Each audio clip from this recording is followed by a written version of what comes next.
Good evening, fellow Ambazonian. You're welcome to tonight's program, Ambazonia This Week with Tarh the King. Today, we will begin with the recent developments in Biya's Cameroon. Early reports from April 2026, that is from last Saturday, indicates that the Kangaroo Parliament in Yaoundé has approved constitutional amendments to reinstate the position of the vice president. You know, this was since 1962. This move is viewed as a significant consolidation of power for the octogenarian Franck Biya being Vondo.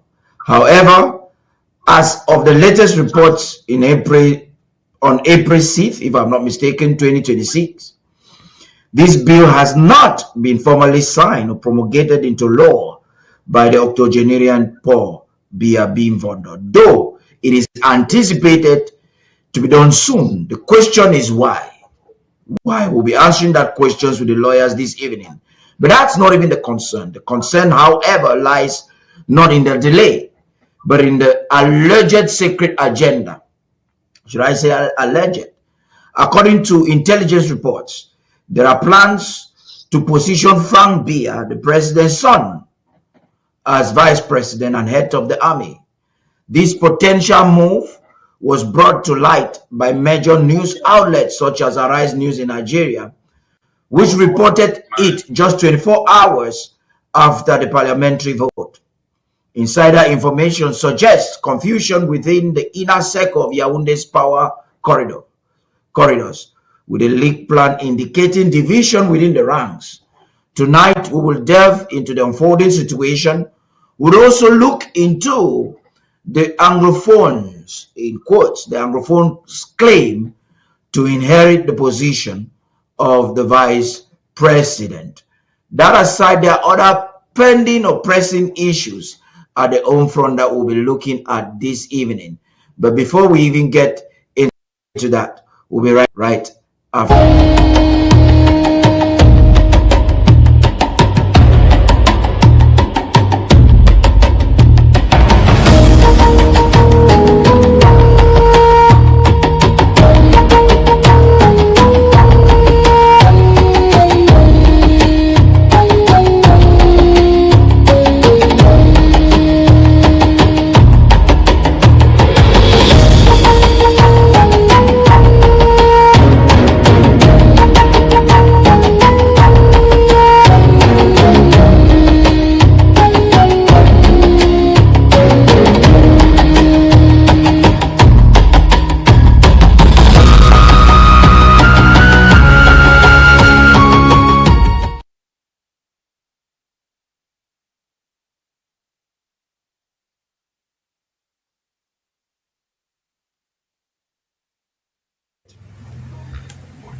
Good evening, Barrister Fru, Barrister Mbeseha. You're welcome to this very important broadcast. Thank you once again. A week after the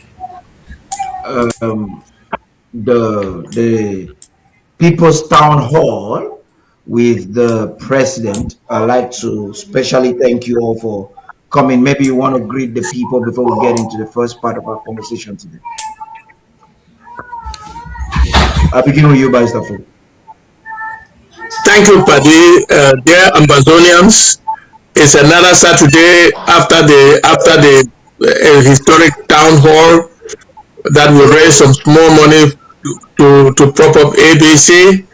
We are once again here on another Saturday to bring Ambazonia This Week to our people and to the world at large, and to discuss exactly what is happening with our neighbors and what is happening there, and to bring to bear some clarification on the political situation both in our neighbors' camp and in the whole of Central Africa.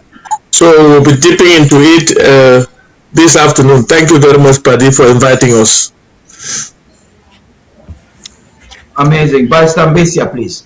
Good evening, sir. Once more, Paddy, thank you for having us this Saturday.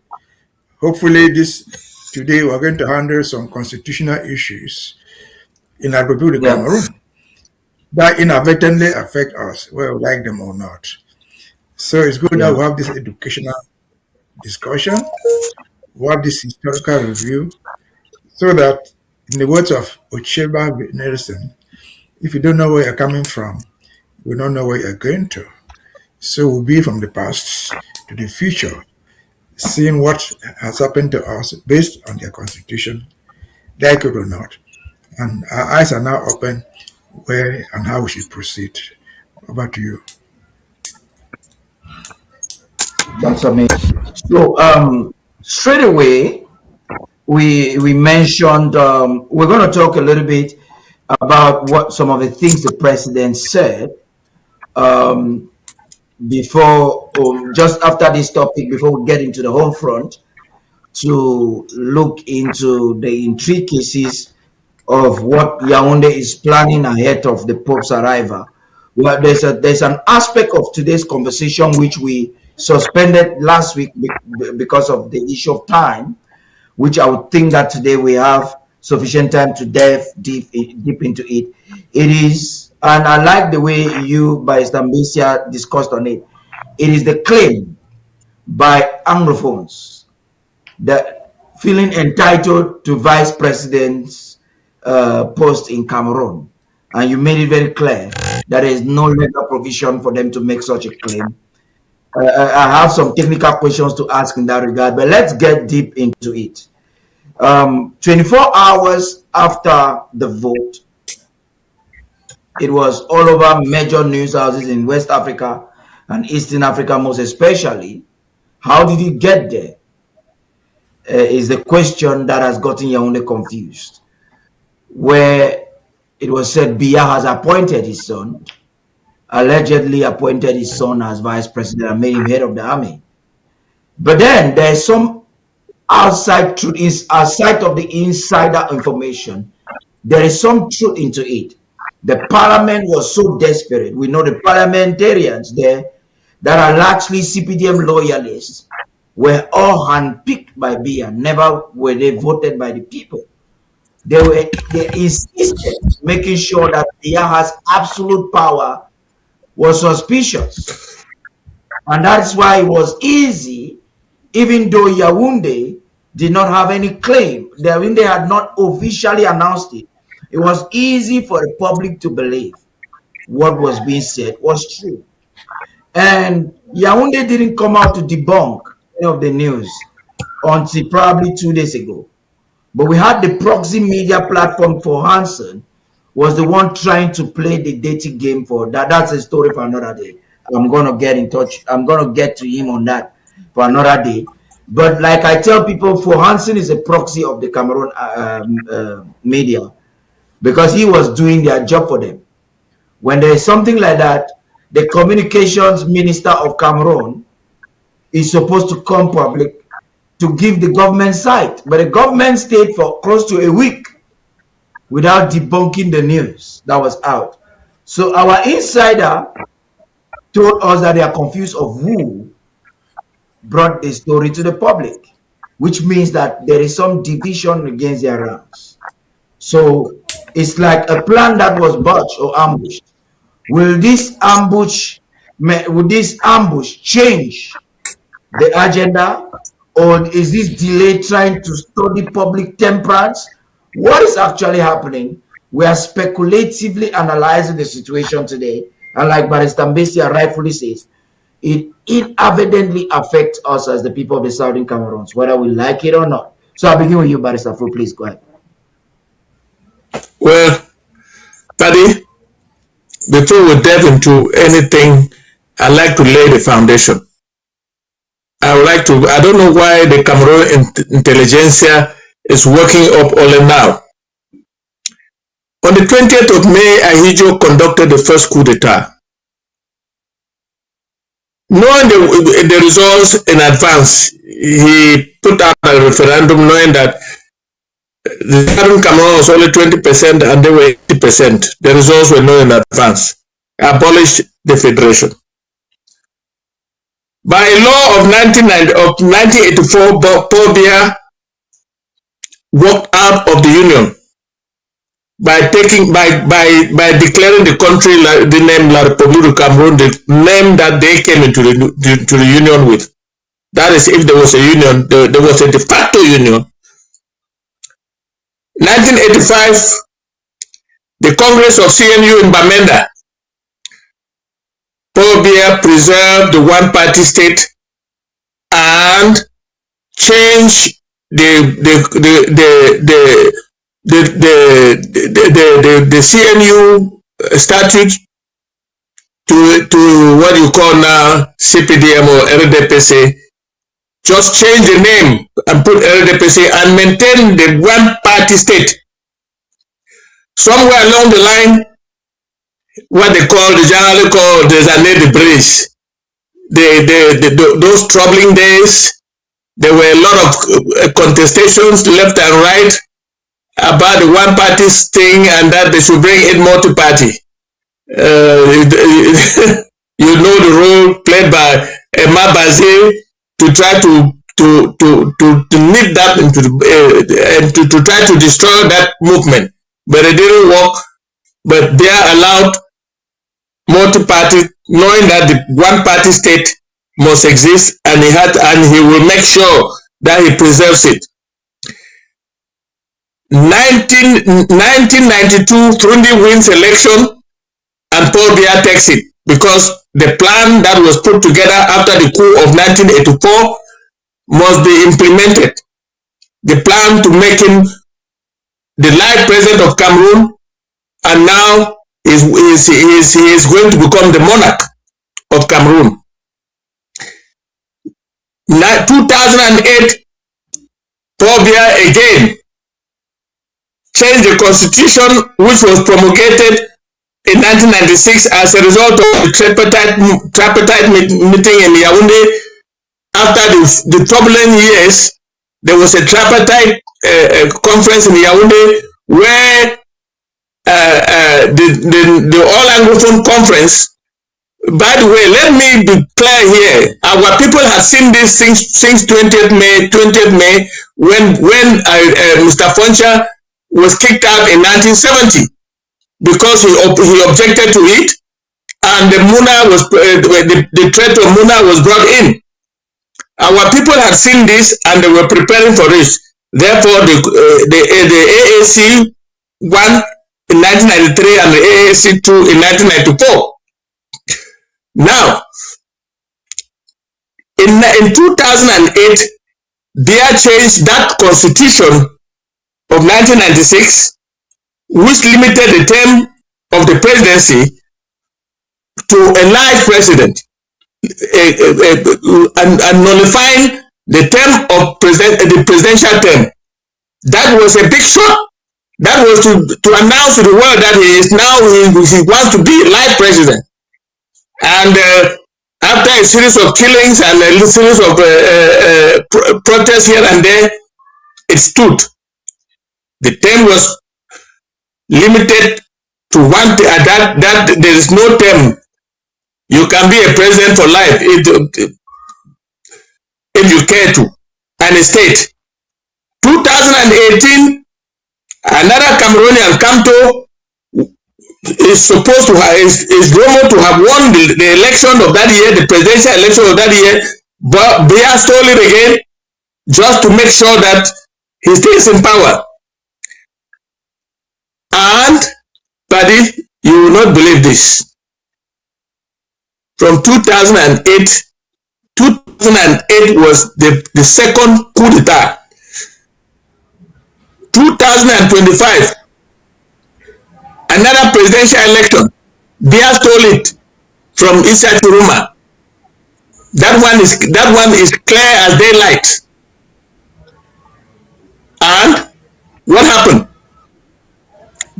Chiruma fled the country, and Biya, everybody was waiting for him to form a government.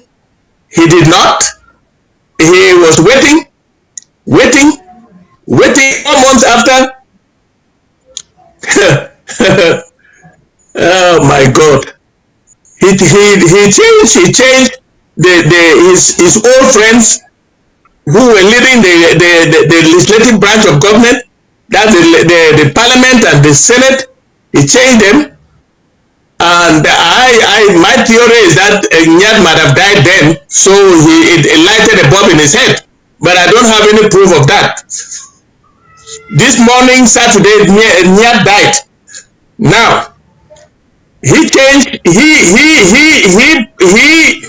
now introduced, after having appointed and was voted in parliament the heads of the legislature. He now introduced the amendment to the constitution, creating the post of vice president, and that he is going to appoint the vice president to dismiss at will, and that coup d'etat that he is in the process of consolidating made him a monarch. And that is what happened. That one was decided by his old friends. Most of them have died from his clan.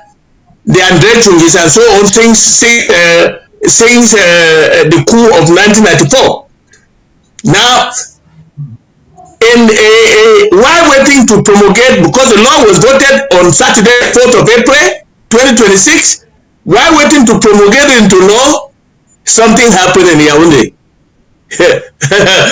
There was a total disagreement, because it filtered out that his son was going to be the vice president that he will appoint, and will now take over him and to consolidate the monarchy that he wants to create in Cameroon. I wanted us to take this timeline and put it in our debate. That is what I have to say. Amazing.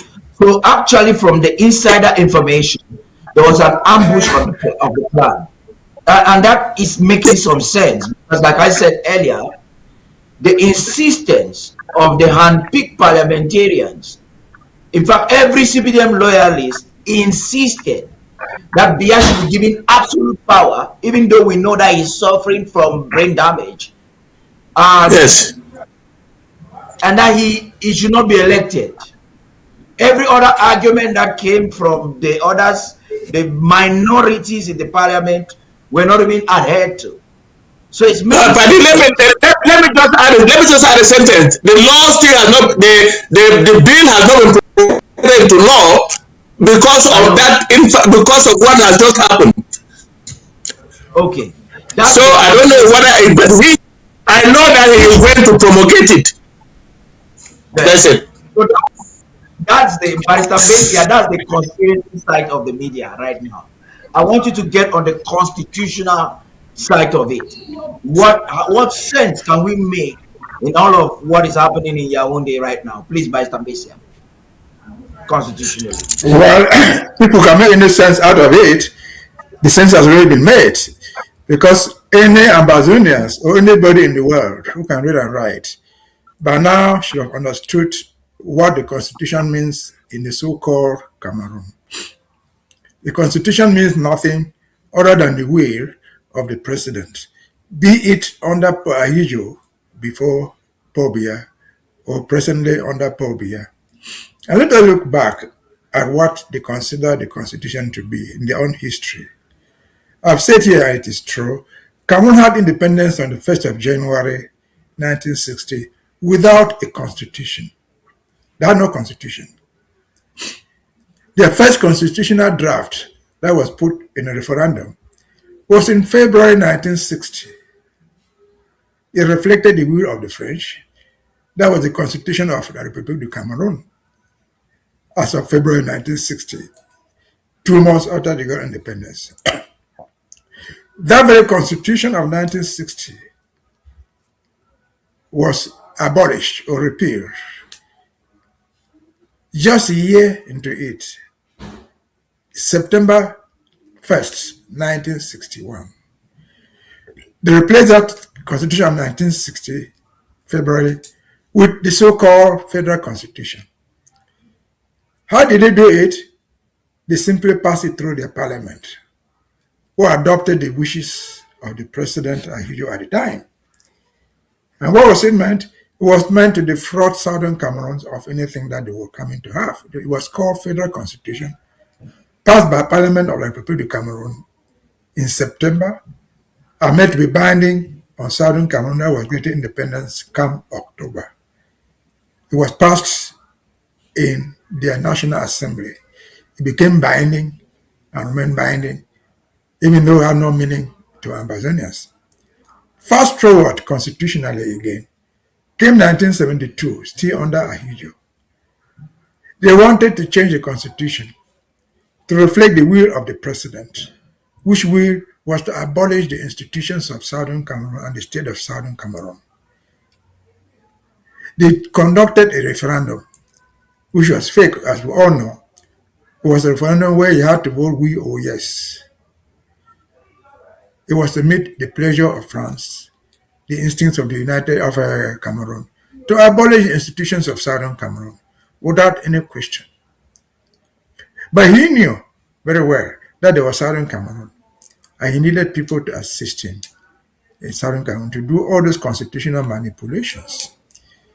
Because we're an independent country, what institutions there were a little bit legal, they were a little bit democratic. That were represented by Foncha with his KNDP, Ndele with his CPNC, and even Muna. Yeah. And so to do that, he needed to send away Foncha with the so-called democracy. And he needed somebody they have to use. That's why on January 1968, they summarily dismissed Foncha using the very constitution that passed September 1st, Article 39, I think. That said the president could dismiss the prime minister. And they used that to put Foncha, Muna there. Foncha became prime minister of Southern Cameroon, 1st January 1968. And then he sat there as a prime minister. They used him again in 1972 to abolish the federation. He ceased to be the prime minister in 1978. He became prime minister at the same time vice president of Cameroon. His portfolio as vice president coming from this office as the prime minister of Southern Cameroon, of West Cameroon. They used him to destroy the thing. And when they effectively destroyed it, May 20th, 1961, in 1972, they promoted the same Muna to the post of Speaker of the so-called National Assembly. That would be used to rubber stamp everything that they wanted. And so from there, you have had a series of constitutional amendments changes all through Parliament. When they used Muna in 1972, they met him, the speaker. The speaker was supposed to be number 2 in the assembly. In that very assembly, ST Muna sat there. When 1975 came, just 3 years after that, they used him in his National Assembly to amend the same constitution and put a prime minister and change the role of succession. Succession henceforth was going to belong to the prime minister, not to the speaker, who was Mr. ST Muna, who was an Ambazonian, who was a West Cameroonian, who was a former prime minister, who was a former vice president. He sat there in his very assembly, and they used the same assembly to amend the constitution and change the rules of the game. That did not end there. He sat there, he was still the speaker. When in 1984, now power has changed, Biya became the president, he sat there when they came to the same parliament to amend the same constitution and abolished the idea of United Republic of Cameroon, a summary closure of Southern Cameroon as a state, a closure of Southern West Cameroon as institutions. Who was sitting there? ST Muna. How did they do it? They passed it through their own National Assembly, where he was the president. And so fast forward again from 1984. He sat there until 1990 came. And when 1990 came, what happened? There was this revolt. You have to remember the tripartite.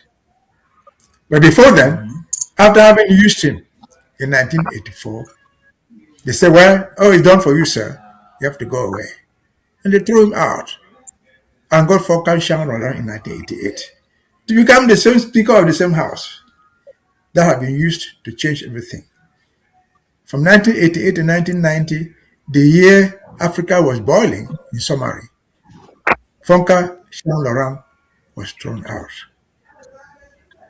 And then, of course, there was this aid, SDF, and other things. That led to the tripartite. That led to the present 1996 Constitution, which 1996 Constitution was a ploy. It came out of the tripartite, where the late Diode Troume, the late Ambassador Fossum, took active part, and they forced the idea of reviewing the Constitution to that agreement of 1991, 1992 tripartite. And then, of course, they created a constitutional drafting committee, which we have said here many times. It was about 11 or 12 people that comprised 4 of our own: Munzo, Pastor Yangwe, Dr. Benjamin Itoy, and Sam Okontang Elad. And then while they got there, what did they do? They threw them out. The constitutional debate was hard, but they threw them out under late Joseph Warner. Why? Because I'm sure this is correct. When the debate opened, I'm told, Professor Kasana Nyangwe asked a simple question. We are sitting here to draw a constitution. What country's constitution are we drawing? Are we drawing the constitution of the Federal Republic of Cameroon? Are we drawing the constitution of the United Republic of Cameroon? Or are we drawing the constitution of the Republic of Cameroon? That sends warning signs to them. And what they had to do was to exclude him. To exclude them collectively, even after when they realized that they had formed the AAC and SCNC. Yeah. And for the record, AAC and SCNC were banned 2nd April 1993. It was banned. It was supposed to hold at the University in Boya there. They banned it. They had to go looking for places to hold that thing until they got to Mount Mary. Because when they sensed the danger was coming, and they met in Mount Mary and passed AAC1, what they call the Boya Declaration, which sent a warning signal to Yaoundé. The next year, we were to reconvene in Bamenda, which is called AAC2, which became SCNC. It was equally banned. I was there physically. That thing was banned. We had to struggle to hold it everywhere until all the President Church Center gave us room to host it. We were trying to draw even resolutions. Nobody would let us draw them. I personally and others, we took some of the resolutions in RMB's house in Quen. He wasn't teaching there. And then, fast forward, all what we know the SCNC stood for was abandoned. But they passed, from that recommendation, they were able to pass a constitution of 1996. How did they pass it? They passed it through the same assembly.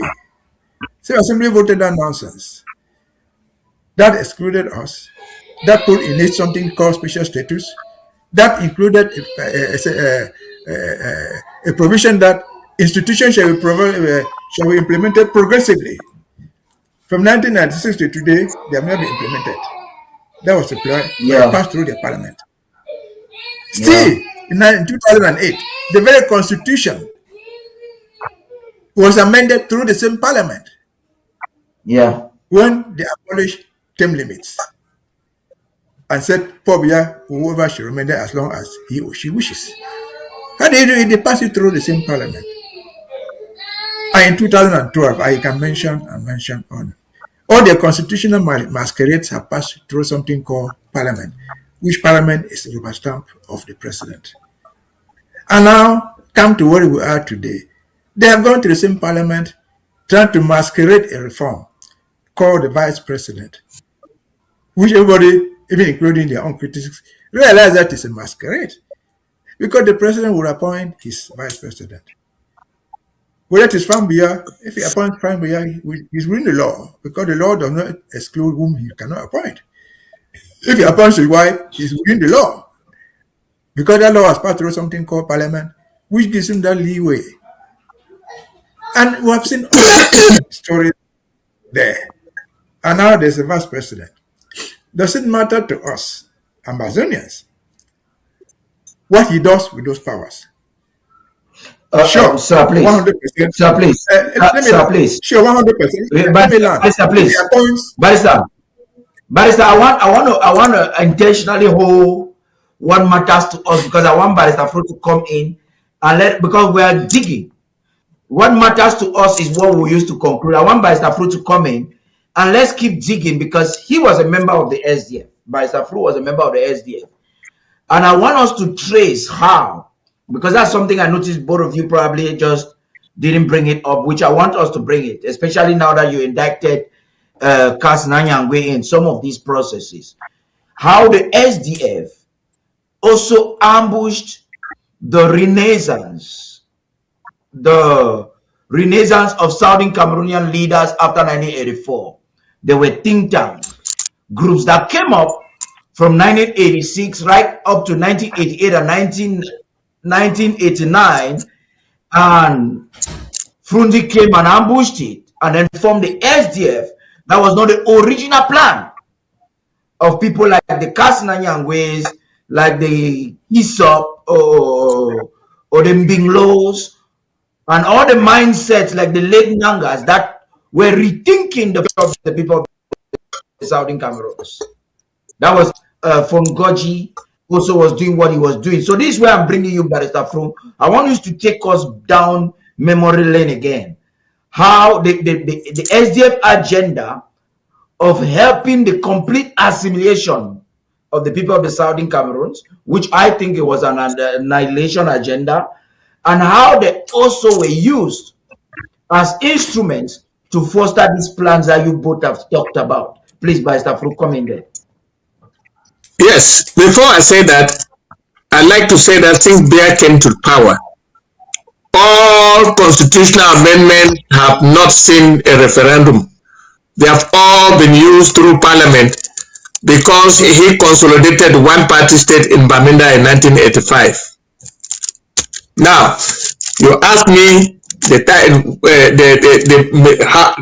to bring down how the SDF was formed and how it thwarted or it encouraged some of these actions of their one. The SDF was founded through blood. The launching of the SDF in 1990 saw the killing of 6 Ambazonians in Bamenda by bullets by the army. Now the SDF was now in limbo because they launched a party that was not legal. In 1991, the SDF legalized the existence of SDF. SDF came into power. It had his first statute, the party statute, the party bylaws. Nothing mentioned about a federation or anything. Now, there was some article there called Article 82 that can sack anybody from the party without a hearing. That was a pointer. And I'm talking like this because I was a victim of that 82 when I was elected as a councillor in Douala, and they trying to maneuver whatever they were trying to maneuver in Douala, and I stood as a stumbling block, and me and 4 of my colleagues in the council had the 82 and were dismissed from the party. Now, what happened? They amended the statute of the SDF in Cameroun, including a clause of working to have a federal state made out of 4 states. Wow! That gave La République du Cameroun some encouragement because since the AAC 1 and 2, the question of 4 states never existed. It was the federation, the federal structure of the Federal Republic of Cameroon, which was laid down in 1961. How was it laid down? It was laid down by La République du Cameroun when they voted the first federal constitution in their own parliament. How? they ram it down the throat of the southern Cameroons. Ahidjo did that purposefully because they had a plan to invade the southern Cameroons and reclaim their so-called during the German days after World War I. That was their plan, a UPC plan that was carefully crafted and implemented by Ahidjo. So their constitution that was voted and promulgated into law by their parliament was signed, was promulgated on the 1st of September 1961. We were not there. We were not part of La Republic of Cameroon. Even though we had voted on a plebiscite on 11th of February, we did not, there was no unification yet. And that is why I took issues last time. We were trying to put away Resolution 1608, because that's the only resolution that gave us our independence. Now, what did they do? They got their constitution rammed on us. Poncha and his delegation in Fumban asked a copy so that they can take it to their parliament for the Southern Cameroon parliament for ratification. They were refused. That constitution was retroactively applied to the Southern Cameroons when we were not part of its making. That is the beginning of trouble. The assimilation and the invasion of the territory of the Southern Cameroons, because that invasion took place on the 30th of September 1961. The SDF has, under Frundi, having gotten the Bamileke people to take over, to come into SDF in force, decided to give La Republic of Cameroon enough bullets to go on, and that is where some of us were excluded from the party. We left the party and we were watching from the sidelines until AAC 1 and 2. Where I attended AAC 1, it was we had a certain organization which was started by Dr. Enonchom, called Cameroon Anglophone Movement. We started it in Douala, and we brought a contact Elad from Boya. We brought Carson Anyangwe and Mozo and made them the conveners of AAC 1. Of course, Mr. Bester has put together that process very succinctly. Now, SDF came into the picture, and since then they have been propagating a federal structure of 4 states, which doesn't make sense to any English-speaking Cameroonian, because nobody ever knew what the 4 states were until they clarified that it was the Ground West, the Ground South, and the Ground whatever it was. That is the making of the SDF. SDF was an accomplice to what the Southern Cameroon has been through by its coming into being, by integrating itself into the Republic political agenda and propagating something that never existed in the history of the Southern Cameroons. The SDF has been a stumbling block. The SDF has been one of the most destructive parties originating from the Southern Cameroon that has brought us to this quagmire that we have today. Amazing. Actually, I cannot say any better than you, Barrister Fru. We grew up actually seeing the SDF. As some of us that were young in the 90s, when the SDF was launched, I was just about 7 years old or less. And by the 1992 election, I was not even up to 10 years old. So when you look at what happened, some of our parents gave their lives. And like my dad, he lost his job from the bank as an accountant at the time because of his affiliation or loyalty.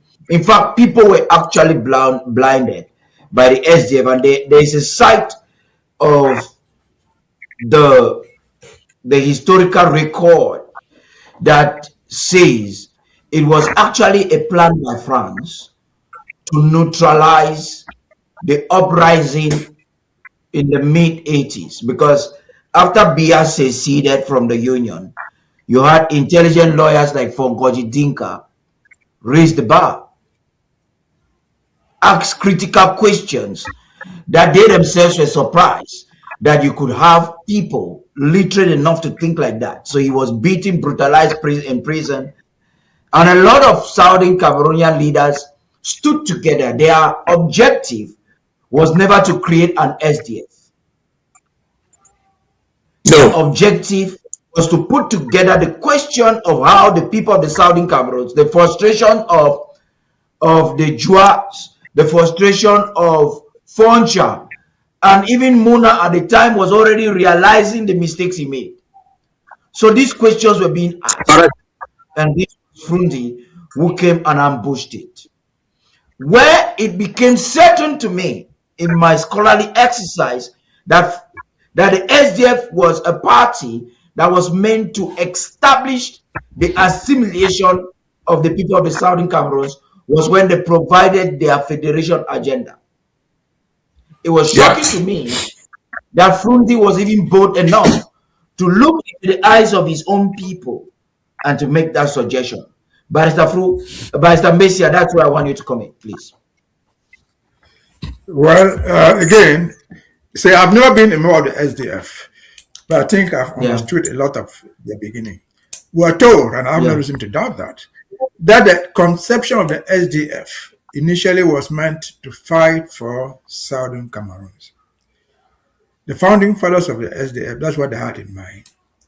And among those founding fathers, you can have quote people, intellectuals, like Justice Nyowakai, Luke Senze, late Ngwasiri,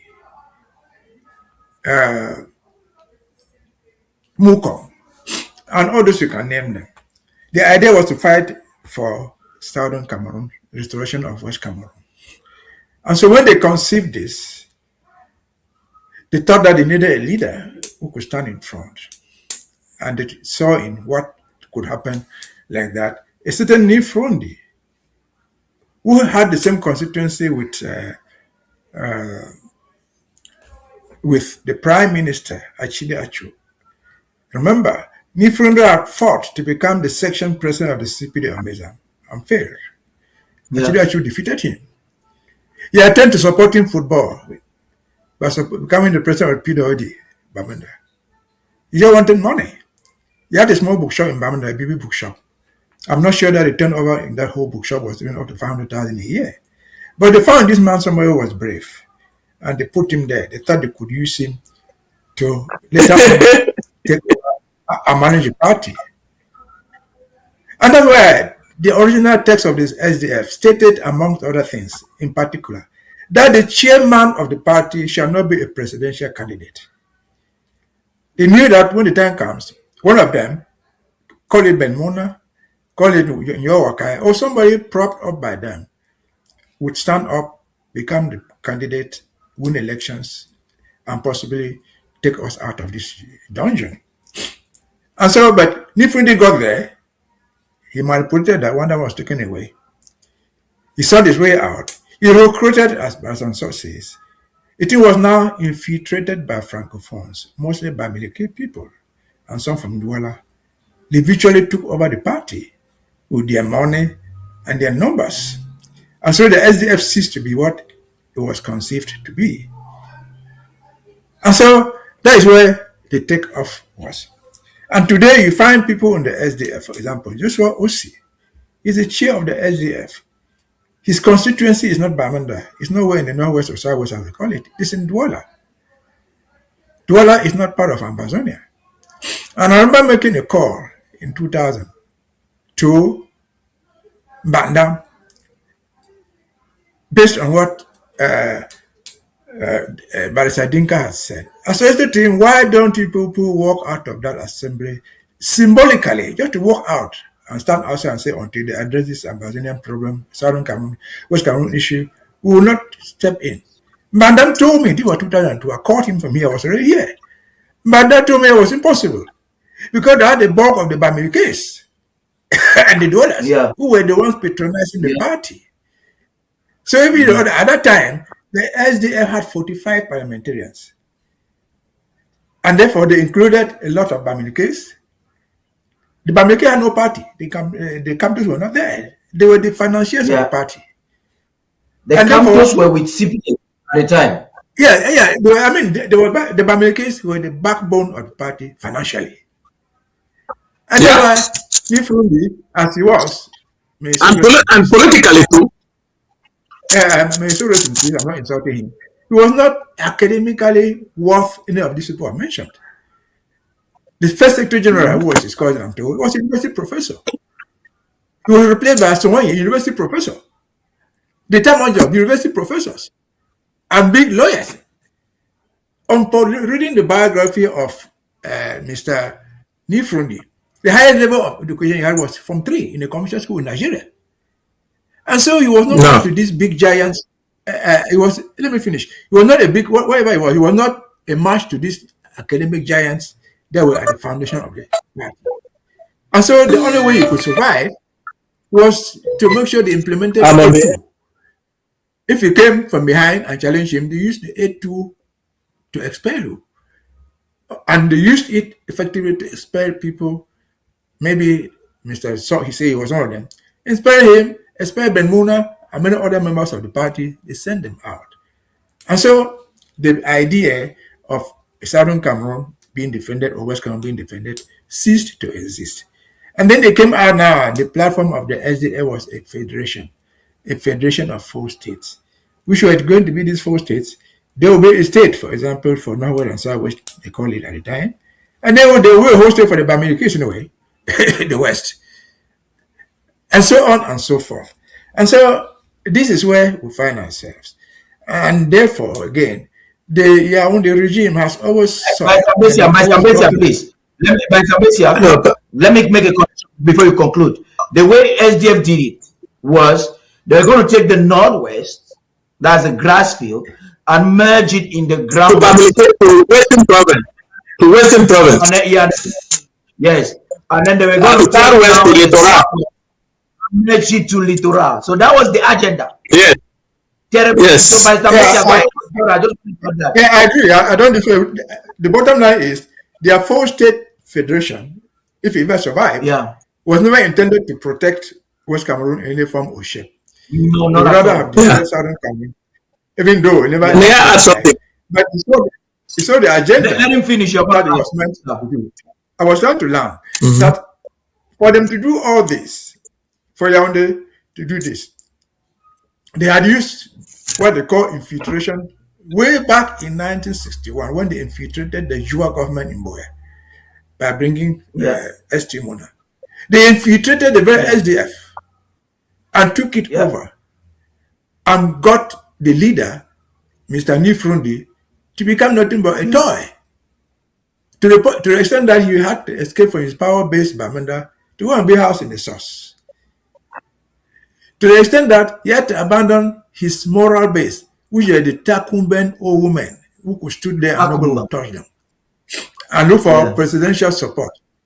To the extent that he thought that dancing with the wife of one or somebody in the nightclub in Yaoundé was an achievement that he could never attain. It was a great and political achievement. And he lost the election.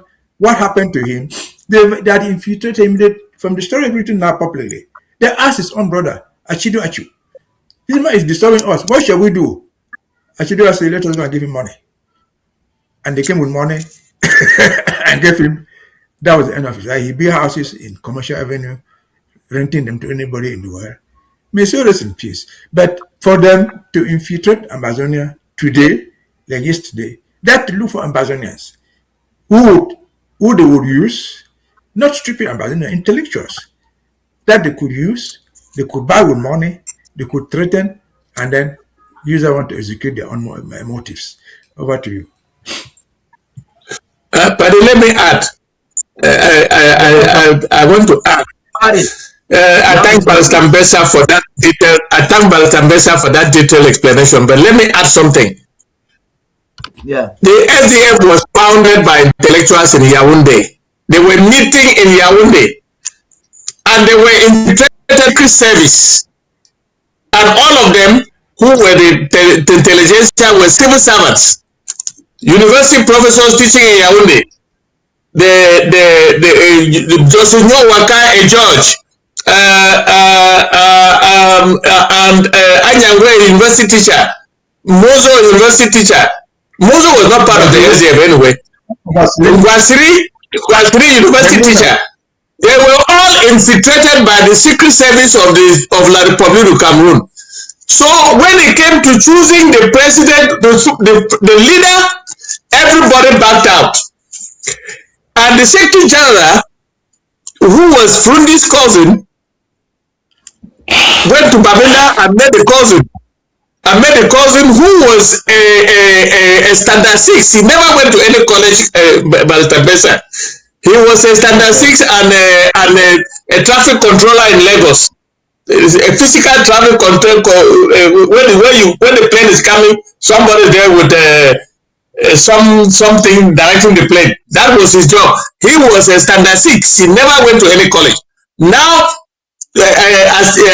Siga Saga went to Bamenda to get his cousin to act like a president, to be the leader of the SDF, and he will be the Secretary General. What did they do? Frundi accepted because Frundi was a seasoned CPDM or CNU/CPDM militant who has learned all the maneuvers of the CPDM. So Frundi and Asiga launched the party in Bamenda in 1990, where 6 of our people were gunned down. Frundi now became the president of the SDF, and the Secretary General was Siga Asanga. And Frundi, his objective was to get rid of all those intellectuals that were standing in his way. And he brought in a lot of Bamileke people, and he got rid of Ben Muna, got rid of Sika Saga before he died, got rid of Professor this Bangwaman, all of that. The next Secretary General got rid of even Professor Tabajong. Frundi wanted the Bamilekis to be on his side to probe him, and they did probe him both with money and with power. That is how Frundi became the leader of the SDF. I just wanted to add that to tell you that the intelligentsia escaped their responsibility, and one lawyer in Douala is now of late, Barrister Kematu, did not attend, he checked out of the group in Yaoundé before Frundi became even the leader. He left a small note and said, you are on your own, and he left. That is how the SDF came into being. And Frundi, with the influence of the Bamilekis, came up with this four-state federation nonsense. That is, I just wanted to add to the brilliant expose of Barrister Mbeseha. That specific proposal of Frundi was audacious indeed, and people were so blinded that they didn't see it. Now I want us to make progress with this conversation. Let's look at how long it took before the people of the southern Cameroons thought that they could ask serious questions again. Now this whole agenda, this alarm that was blown by Fon Gojidinka in the mid-80s, creating awareness that got the people, elites in the West Cameroon or Southern Cameroons, got some consciousness and started asking questions. And that led to the initial core reason for forming a certain party that ended up and infiltrated SDF. Look at how long it took before the people of the Southern Cameroons got themselves back up. 30 years. From 1986, when the calculation started seriously, and there were meetings in Bamenda to form it, right into 2016, when the lawyers and the teachers started asking serious questions again, and where we are today. And Cameroon has Yeah. employed the exact same strategy of infiltration. When the teachers and the lawyers took the stage asking for very basic reforms, one of the reasons they were not listened to, which is part of our discussion today, and I'm bringing the microphone to you by Mbeseha, they were not listened to, is because there was no constitutional provision that protects them. Because they were asking legitimate questions. And it became eminent to us that the Anglo-Saxon culture, education, legal system was not protected by the current political framework that forms the triangle of what they call La République du Cameroun today. Meaning that by 2016, it was clear to them that there was no place for the people of the Southern Cameroons. They could not ask any questions. If they would ask questions, they would beat them and they would kill them. And this is where we are. And I still see some Anglophones like the Nsoh being recycled to make the same mistakes. But before we get into the mistakes that certain Anglophones are making today, I wanted to examine a repeat of what happened in 1986 and what happened in 2016. 30 long years after there was a consciousness that was brought so close by Fongoji Dinka, that was so missed, and the majority of our people followed an SDF that was a caricature of the French agenda to annihilate or assimilate us. Vice Mbeseha, please. I think the story is not told in that way. What happened to Ambazonia is not that they didn't know. They had known all those things all along. But they were wonderfully naive. They were wonderfully naive. What happened in 2016, 2017? It's not because anything unusual happened. It is because of the errors of Yaoundé. It is Yaoundé that declared war. As of 2016, our people were still talking. They still believed that they could talk and have things change, that they could be listened to. That's why they were talking in my terms, a reform of the constitution, a review of not even constitution, or the form of state. They had all from beginning forgotten and not known or ignored the fact that they were dealing with a dictatorship. A dictatorship does not listen to democracy. It does not listen to all those things. Violence must beget violence. And I said they knew all this all along. If you read what Akerimona has written today, as far back as 1964, Fonglong had realized what was going on. And he put out this lengthy letter to Ahijo. As of 1964, Foncha was there. He was the prime, he had become the vice president. All these people are talking about, the monarchs were all there. They were all politicians, they were there. The signs were already there. They were not prepared to act. And I'm told in 1972, when they announced the referendum, the first action was they converged at Fonlong's house. He was then living in a source. And asked, what should we do? These people are killing us. This is the final death nail. And they among themselves, they will say, well, let us see what to do. They came and dispersed them from there. The gendarmes came and chased them away. And they went away. That is the role of dictators. And so from all this history, you see, if you read what Akerimona is writing now, that he just wrote 2 days ago, you ask the question, he calls it the final nail. Will you imagine that Akerimona, this constitutional amendment, he's trying to talk about it, what is it the final nail? What has it even done to us? So Akerimona, with all the reading that he has, with all the law that he knows, did not see the final nail come in 1984. He did not see the process of killing Ambazonia during the referendum of 1972 as a complete dissipation of Ambazonia, of Southern Cameroon. Yeah. He only sees it today.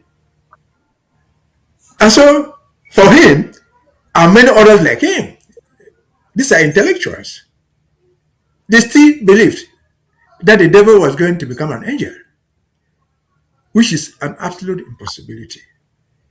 2 days ago, I had this opportunity to say this on ABC. What makes, for example, our intellectuals the best we have? The Dion Gutes, with PhD in law, believe that it is better for him to be an empty prime minister than to be the head of state of Southern Cameroon. What makes Ben Akeremona, with all the international cloud that he has over him, think that he could not be an advocate general of the government of Ambazonia, but rather advocate for something he knew would not pass? Green Corps and other sorts. He knew they would go nowhere because the people in SNH are appointed by the president. You cannot investigate them until the president permits you to investigate them. You cannot even punish the leader in court. The president can end it. Muna knows all these things very, very well. But now in the 76, he saw these things coming. And then he comes now in 2026 and say the change of the constitution is a final blow. No, we're already dead. The constitution did not affect us. It is not a final blow to Ambazonia. Because the people of this can argue about it. It is just one of the procedures they have used. When they remove Andre Marie Mbida, what did they do? When they removed Charles Asale, how did they do it? They did it the same way.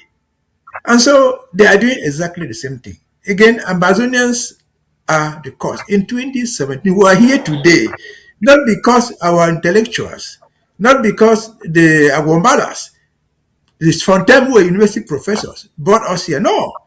It is because the guys in the street pick up the stones. They pick up the Yoruba and say, no, we will die for this thing. Usually, who die in Libya, who die in Momo, who die everywhere. How many of them were university professors? How many of them were lawyers? All these people that will claim we have seized arms from the military of Cameroon, we have killed them. How many of them have been killed by us, the intellectual? It is because the young guys, the small girls who have been raped, the little boys who had no job, said enough is enough. And again, back to the SDF. When in 2017, I think, when Wilbur stood in Parliament and made the speech that nobody has ever made, Wilbur was a member of Parliament of the SDF. They went to Nifron and said, look at what the man is saying. Because they issued an arrest warrant for him. What did Nifron say? Say, well, when you made that speech, you didn't consult me. So they're taking him to death. That's his problem. And where is he today? Where's Fontainebleau and all these intellectuals that did it? But we are still surviving. The struggle is still surviving. Yaoundé is having their eyes open, not because of these intellectuals, but because of these young guys, these rascals, who have nothing to lose. What had Manchu BBC to lose? Other than going to prison. What did he even do just for carrying a coffin? And so we had that type of thing that Yaoundé believed, and our senior brothers and elders believed that money was the solution. When they Nifrundi won the election and they cheated him, he was still vibrant. It is his own brother who said, Achiriachu, who said, go and give him money. He needs money and then he'll keep quiet. And they get money. Actually, that guy, Nifrundi, he fell out with Professor Mr. Nsoh was forgetting. Why? Because the SDF, the problem of the SDF was not money. When his wife died in Switzerland, the SDF had enough money to bring back her corpse. But he wanted money from Paul Biya. He was so anxious to get 1-2 million to transport the corpse. And when the Aswani wrote the book about it, I have the book here. They asked him, Pa, why are you taking this thing? We have money as SDF to repatriate the corpse of your wife. What was the response of Nifrundi? Nifrundi asked, you are a university professor, they are paying you. The treasury is paying you, are they paying me? So you find the idea of money running through the heads of all these people, the idea of positions. Not only Nifrundi, back again to Akerimona, who is still alive. What has changed? If you see that his article, which you just wrote 2 days ago, if you see his article, you think this is a man landing from the moon. No. These are intellectuals who refuse to be honest. Who saw the signs coming and they never believed it. They believed that one day the night will become day, which has never happened like that. They believe that one day Angel Lucifer will become angel. It hasn't. Over to you. I want to answer some of the rhetorical questions that you asked by Mr. Mbeseha. No. Before you do that, before you do that, let me add some flesh. Let me add some flesh. I'll give the yes. You add all the flesh. You add the flesh and then just take it. I just coordinate the program well. The point is this. I don't think that Mona was not aware. I think Mona is doing what we call safe face. They have actually seen the ridicule of their future. I think they are beginning to actually see. They thought that they could actually successfully help French Cameroon to get the people of the Southern Cameroons totally engraved in this whole assimilation or annihilation agenda. But they are seeing that there is a generation of the Southern Cameroons led by President Sako that will question them in a few years to come. So they are trying to do a safe face. That's my opinion. Anyway, it could be subjective. Vice Fru, the mic is yours. You can add your flesh and take your time. I wanted to say that the intellectuals of the Southern Cameroon extraction, especially those who grew up in Yaoundé, who have been in Yaoundé, they know everything about what the regime has been doing to our people, including Akere Muna. Let me tell you, Barrister Bernard Muna was a senior partner in Muna and Muna, and he worked with the junior brother Akere Muna from morning to evening, and he knew everything about the Southern Cameroon. Barrister Muna was a proponent of the Southern Cameroon struggle. Listen to what he said in Bamenda when the so-called people came from Yaoundé to negotiate. The young people, the future is yours. I'm 78 years old. I would not be there. Fight for your rights, buddy. That was Bernard Muna. Akere Muna has been pretending all along to have it both ways. But he knew everything. It has dawned on him now that this is it. I have been wasting my whole time. And I read this article. After I read it, like Barrister Mbeseha, I laughed. I laughed because he knew all along what was happening. And he's not the only one. Look, there is no perfect crime, Paddy. Look at Prime Minister John Gote. When he made his only maiden visit to Bamenda, what did he say? In his subconsciousness, he made a declaration that almost took his head. He said, time has come for us to fight for our country, to struggle, to fight our struggle, and he was lack of words, but what he was trying to say, every Ambazonian got it, that he knows that we are fighting for all of us. Just listen to Prime Minister John Gote in Bamenda. He made a fool of himself and he almost lost the post of Prime Minister because of that gaffe. All of them, including Mosonge, including Philemon Yang, including John Gote, Inoni, every one of the intellectuals who had been pretending and eating and trying to live fat knew what the Southern Cameroon was going through. And on the 22nd of September 2017, after the lawyers and teachers have been tortured and so on, our people came out, our population, both in the Northwest and Southwest, came out in their numbers to say enough is enough, and they were carrying peace plans. That is a defining moment, Paddy. That was a defining moment for the Southern Cameroons. And from that day, things have not been the same.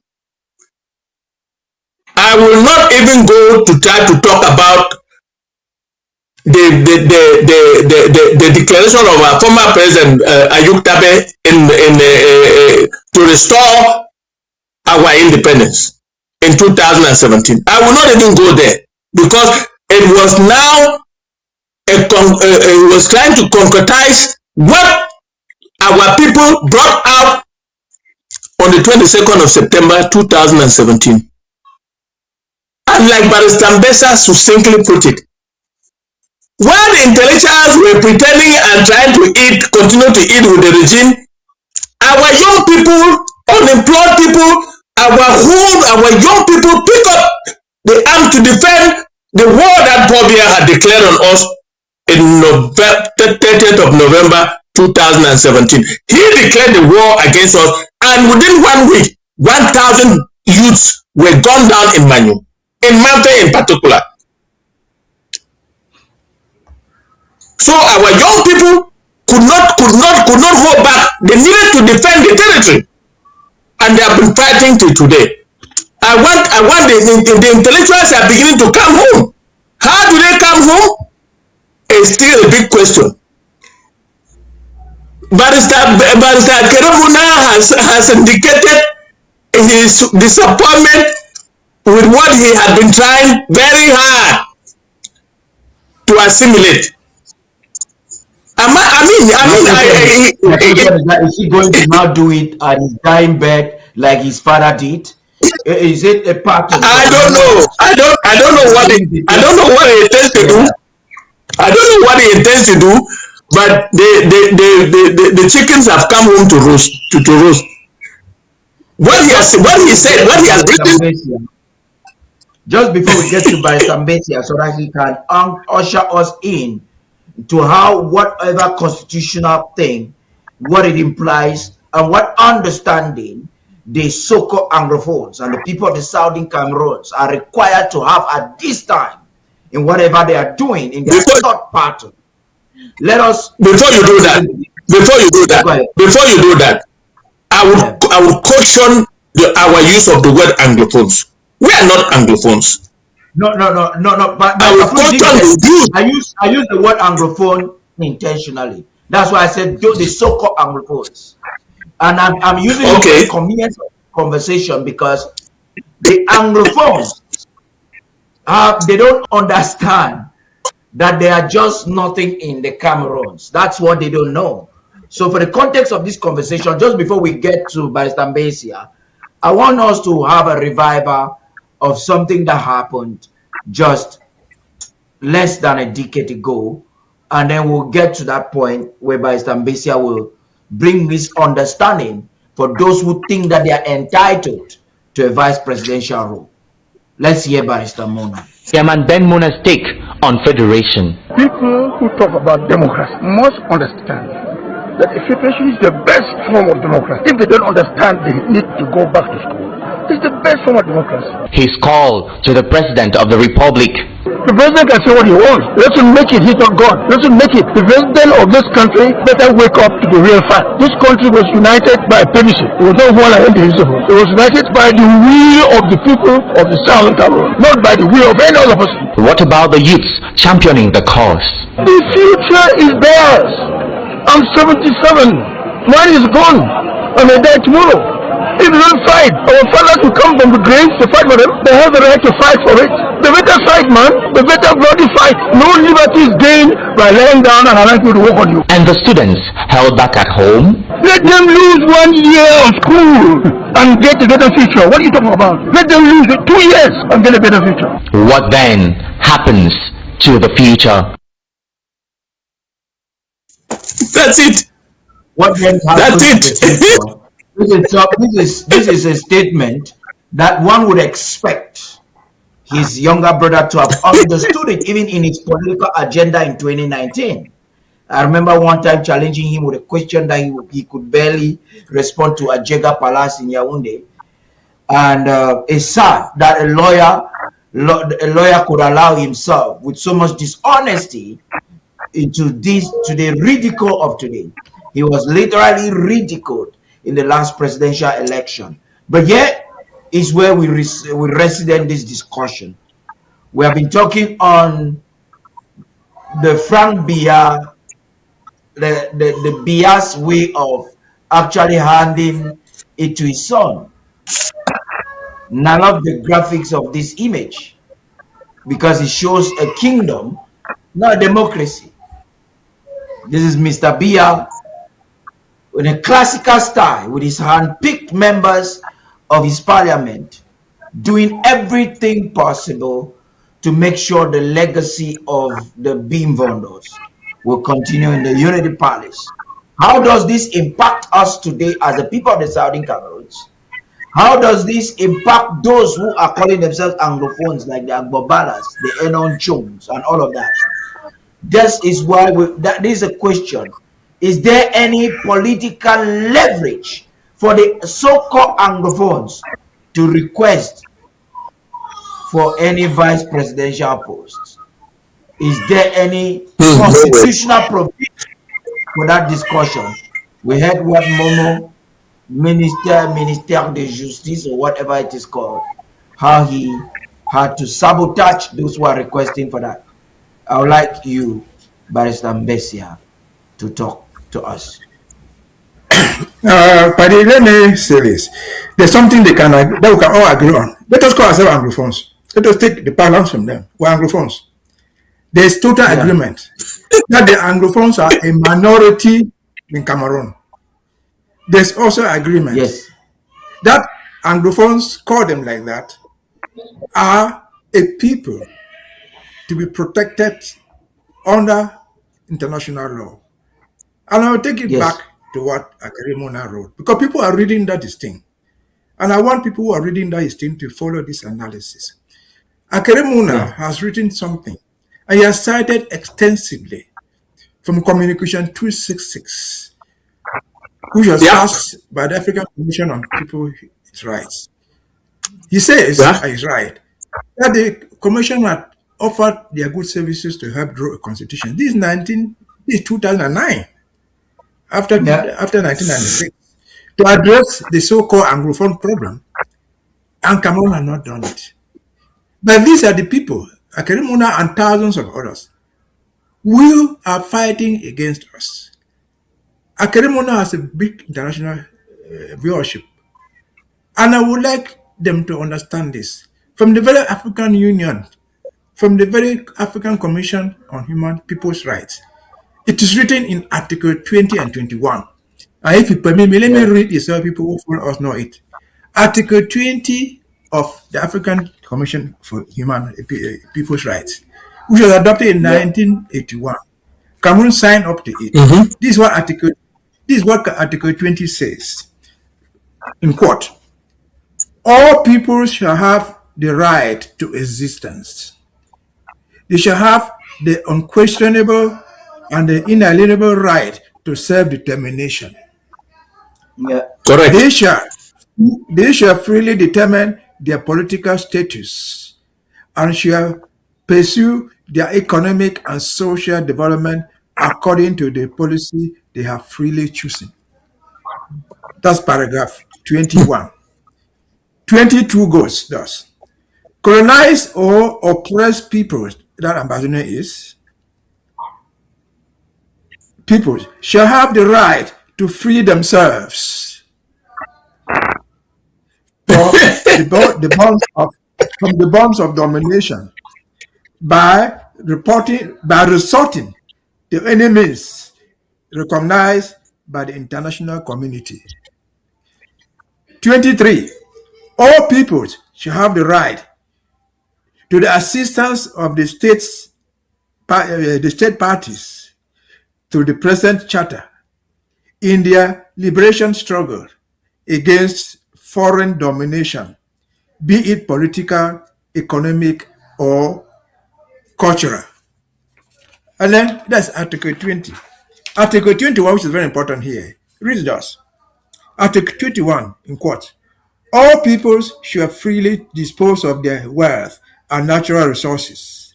This right shall be exercised in the exclusive interest of the people. In no case shall a people be deprived of this right. If I can just end there. This is what is said there. This is what Cameroon signed up to way back in 1981. And Ben Muna has been talking about green coal. Green coal is dealing with oil money from there. These are the natural resources of there. The people have the right to those resources. They have stolen the money. I've said this here before. Ben Muna is fighting that they are stealing the money. He's not saying that they are stealing the money from Indian people. He's also saying no, they stole Cameroon money. Where are these resources signed up? That has been this agreement signed up to by Cameroon. States that those are the natural owners of that property. Bakassi, Indian, Ambazonia. Where is the money going to? They are stealing it. Do they have the right to fight for it? Of course. And Article 20 says, a people where I will recognize in that judgment is cited as a people. If they are a people, they have the right to fight for their freedom. Using all recognized means available in the world. Recognized means also includes armed struggle. You have to fight to free yourself. And that will take us to what Ben Muna said on his dying bed. Fight for your own. If you don't fight now, I'm 88, he says, 87, 88, or 78. I'm dying. If you don't fight out now, we will not come back to fight for you. Let the children fight, because it is yours. The future is for you. And so, again, we find people, again, like Akeremona. Akeremona is just one. There are thousands of them. You have found people like Ngole, a man with a PhD in political science, who will go to Tombe, go to Nsoh on foot. And people don't fight for it, just support Yaoundé. Good is coming from there. Why? Because he, with a PhD in political science, does not believe that he could be the best foreign minister for Ambazonia. He would prefer to serve as the president or the principal of a party school in Yaoundé, the CPDM Institute, where he is fraudulently paid with government money to be the principal of a private company, the CPDM. And these people who can think that they don't understand. No, they understand. They are intellectuals by their reading. And the other said, well, if you go into this competition, can Franck Biya compete with Ngole academically? Nowhere. Can Franck Biya compete with Dion Gute? Can even Macron compete with Dion Gute academically, Ngole, and thousands of others? None of them. And so we'll find a group of naive people who refuse to fight for their own rights and criminalize you and me for just advocating for it. We're not even fighting, we're just talking. If you show food there in Yaoundé, they will arrest you. They will lock you up. Yeah. These people will do nothing. They will side with the regime. In fact, they are the ones enabling the criminalization of us advocating. Yeah, so I think this goes to say what you have said, and I end it again. But what Ben Muna said, Ben Muna was not a simple man. He was a lawyer. He had risen up to the level of international standing. He became the assistant prosecutor of the Arusha court that was prosecuting genocide in Rwanda and Burundi. So he's an intellectual by every standard. As President Nsoh said, he was a founding member of the SDF. Are these lightweight people? No. These are intellectuals. By their own understanding, by their age, he died at 70-something. He was not a small boy. He could have not even been his first son. And if they can will to us the right to fight, to free ourselves, who are we to say no? If the Njoli Tumbes could will to us the right to struggle for freedom, who can we say, why should we not do it? If the Fossons, who are dying in their 90s, can will to us the right to fight to free ourselves, who else can tell us not to fight? Over to you. Mr. Fru, when you look at when you hear Mr. Fru, when you hear what Mr. Mbeseha has just said, in addition to whatever you want to say in reaction to that, do you think that we are witnessing the consequence of what was described by Bob Marley as mental slavery, which we've seen colonialists have used, the slave masters have used, imperialists are using, because there is a war of the mind, and that's why they would attack our educational system. That's why they will use the media, the subliminal principle of the media, to manipulate children. That's why they get so aggressive to make sure that ABC is not on air, because no media in Cameroon will have the debate in this delight. Vice Fru, please. Paddy, I will not go that far because I respect the Ambazonian intelligentsia, including those who are eating. Including those who are eating from Yaoundé. They know everything. Their problem is they are defending their Gari. They are defending their Gari because they don't have faith in the southern Cameroons. They thought that fighting for the southern Cameroon was an illusion and that we will never get it. It is dawning on them, given this constitutional amendment now, all of them now know. And let me tell you what is going to happen. I am not a prophet of doom, but let me try to be one. Biya would not appoint his son to start with. He will appoint a stooge Anglophone, either Timon Young or Musonge or whoever, but it will be an Anglophone, because that text gives him the power to appoint and to dismiss. Biya will be timing when he will be about a few months to die or to resign. He will dismiss the so-called stooge and appoint his son, who will take over him to rule Cameroon. I am not a prophet of doom, but that is my political conclusion. Anglophones who are... That is a likelihood. Yes, that is a likelihood. Disputing Anglophones. Yes, that is where Anglophones, the so-called Anglophone intelligentsia that are in Yaoundé chopping, are dreaming for. One of them will be appointed. That is my prediction. I may be wrong. But one of them will be appointed, but you should know that he will be sacked and Franck Biya will be appointed just before Biya resigns or dies. That is my prediction. Secondly, I respect the intelligentsia of the southern Cameroons, some of which are with the regime. The Ngolengolens, the Peter Mosonge, the Philemonians, those are intellectuals in their own right. But they are protecting the food that they think they have. The power that they think they have. The interest, the power that they think they have. Why? Because Biya had done in such a way that he gave them a sizable income to live on.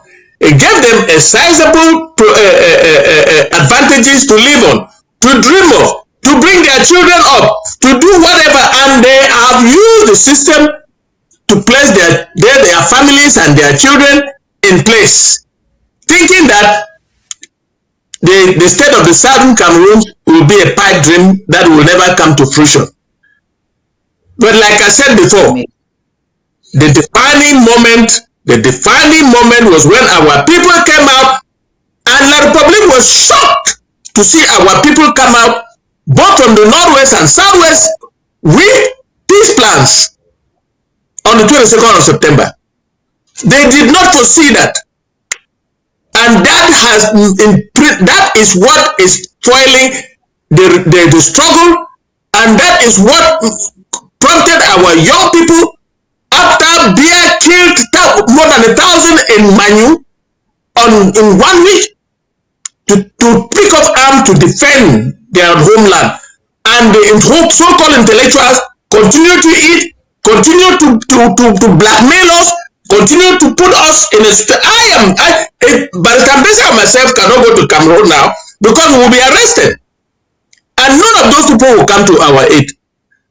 And I am saying that they know and they are aware that with the present, what is going on now, Cameroon will collapse. And where will they go?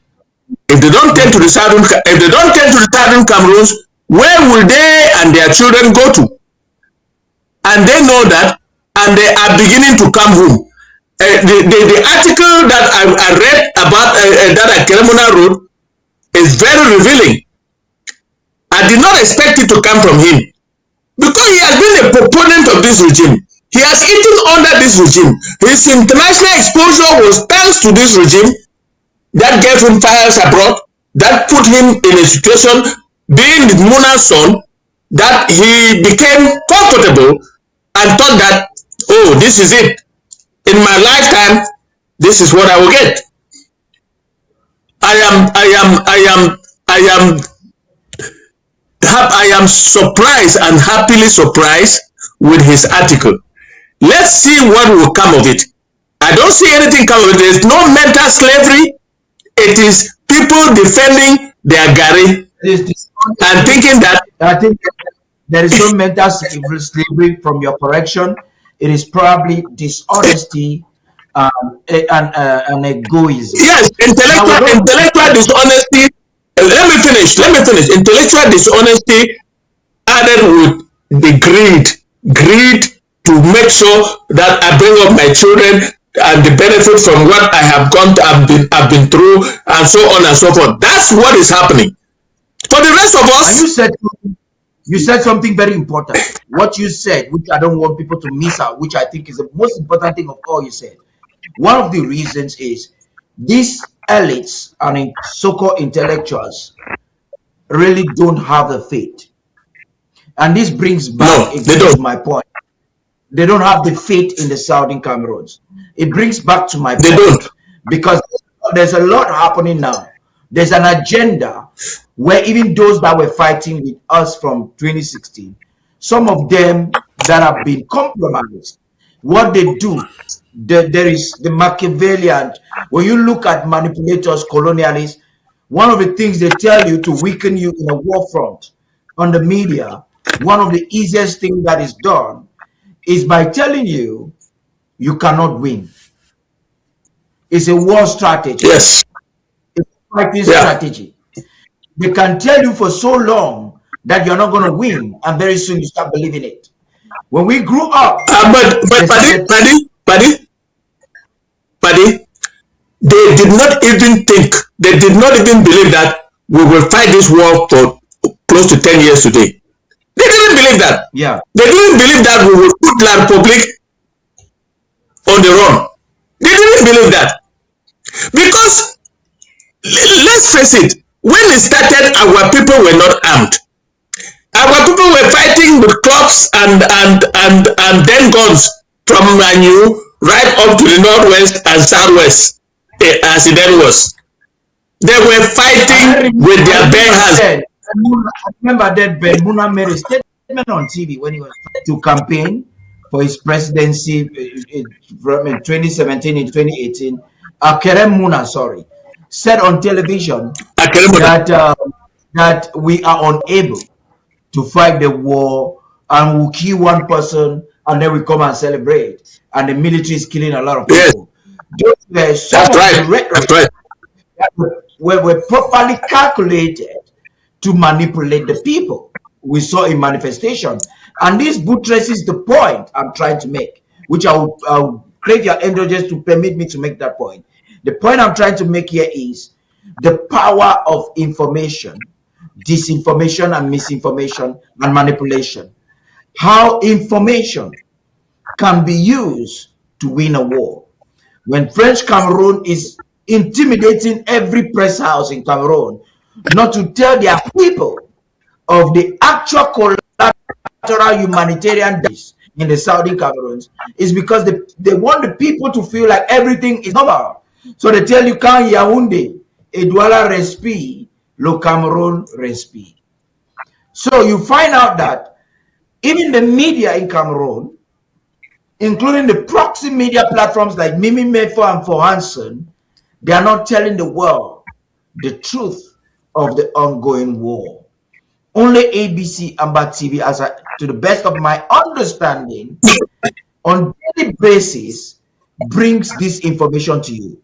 And this leads me to the next phase, which we're going to talk about it briefly before we find out some of the reports and analyze some of the things that are coming on the home front. Last week, the president brought something to our attention once again. It will sound like something that has been said over and over again, but we cannot stop talking about it. It is about our media diplomacy, the media warfare that ABC Amba Television is championing, and the need for our collective participation at our different breadths. I want us to refresh our minds with some of the things the president said, and we'll be back with an analysis. Stay tuned. Our communication must run ahead of our diplomacy. Every message must reinforce our legitimacy, strengthen our case, and advance our position in the international arena. And let me assure you today, we are committed to building a sustainable, continuous, and resilient media institution. Ambazonia Broadcasting Corporation will not be a moment. Ambazonia Broadcasting Corporation will be a movement, a permanent voice, a trusted authority. We are positioning the Ambazonia Broadcasting Corporation as an authoritative genocide advocacy and resource institution. This must be so from our website, our organizational structure, and our outreach. The world does not support organizations, they support global causes, such as the fight against hunger, the fight against genocide, disease, homelessness. The world supports causes, not organizations. ABC must become a place where the whole truth is documented, where impeccable evidence is preserved, and where the world comes to understand the reality of our people. The vision without resources remain mere intentions.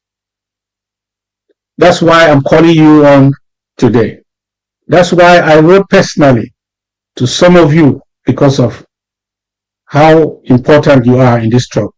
We need a strong push, a collective commitment to launch fully into this new era of strategic communication. Ambazonia Broadcasting Corporation will continue to carry our image. Ambazonia Broadcasting Corporation will continue to tell our story. ABC will continue to transition. ABC will continue to shape how to remember this moment. Let us be clear.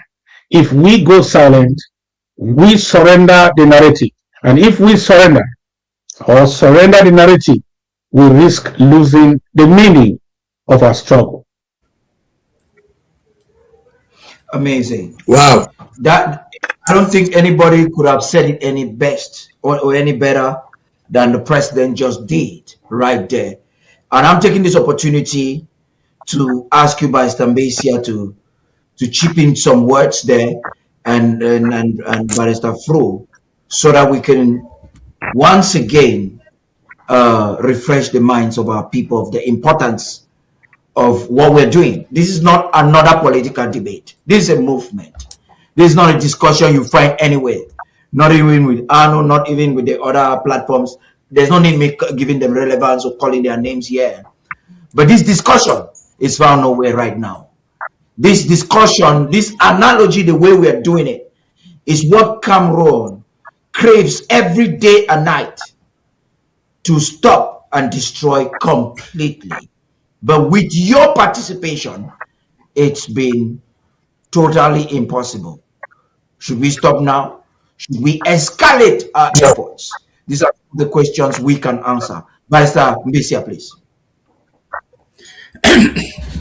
I think what the president said cannot be understood until we go back to the history of this struggle. In 2017, October 31st, when the fourth conclave sat, out of the fourth conclave they created the IG, which IG has been transformed today into the government in exile. Amongst other things, that fourth conclave realized the importance of communication. And the resolution, I think 14 and 15, one of them, they created SCBC, Southern Cameroon Broadcasting Corporation. That was supposed to be the communication sector for the struggle. A very lofty idea, but they made a mistake. Because they also stated that in that resolution, the SCBC was going to be purely private. SCBC, without advertisements and without other source of income, could not be private. If it is private, it will not sell the course. The course was not for money. And so we soon realized that SCBC could not stand in that way. We changed to ABC, which ABC is the voice of the revolution. Day and night, you have to do it. You have to sell it to the unwilling people, just like to the willing. But ABC is not a free lunch. You have to pay for it. And therefore, as opposed to SCBC at the time, we are funding this out of pocket, just like any other thing that we do in this government. We have improved on it. We are funding it out of pocket, out of the widow's mite. Because without it, we will not be sitting here talking. And is there anybody who knows what we're talking here? No. If you watch other social media platforms, they quote us, they criticize us, they see us take the lead. If nobody is taking notice of your presence, they will not criticize you. They don't criticize the absent, they criticize the present. And so it is where we belong. And we cannot do it without money. And we don't have oil to sell. We're not selling the gas from Bakassi. Neither are we selling cocoa or coffee from Santa. We're not selling bread. We're not selling the rubber from the CDC. We're only doing it out of pocket. And so we have to do it and do it each time. Try the best you can. Put the widow's mite and multiply it by 10, if not by 20. So that this communication network keeps us. The world is following us because we are talking here. If we are not here talking, nobody will follow us. If we are not here talking, people will not know what it is all about.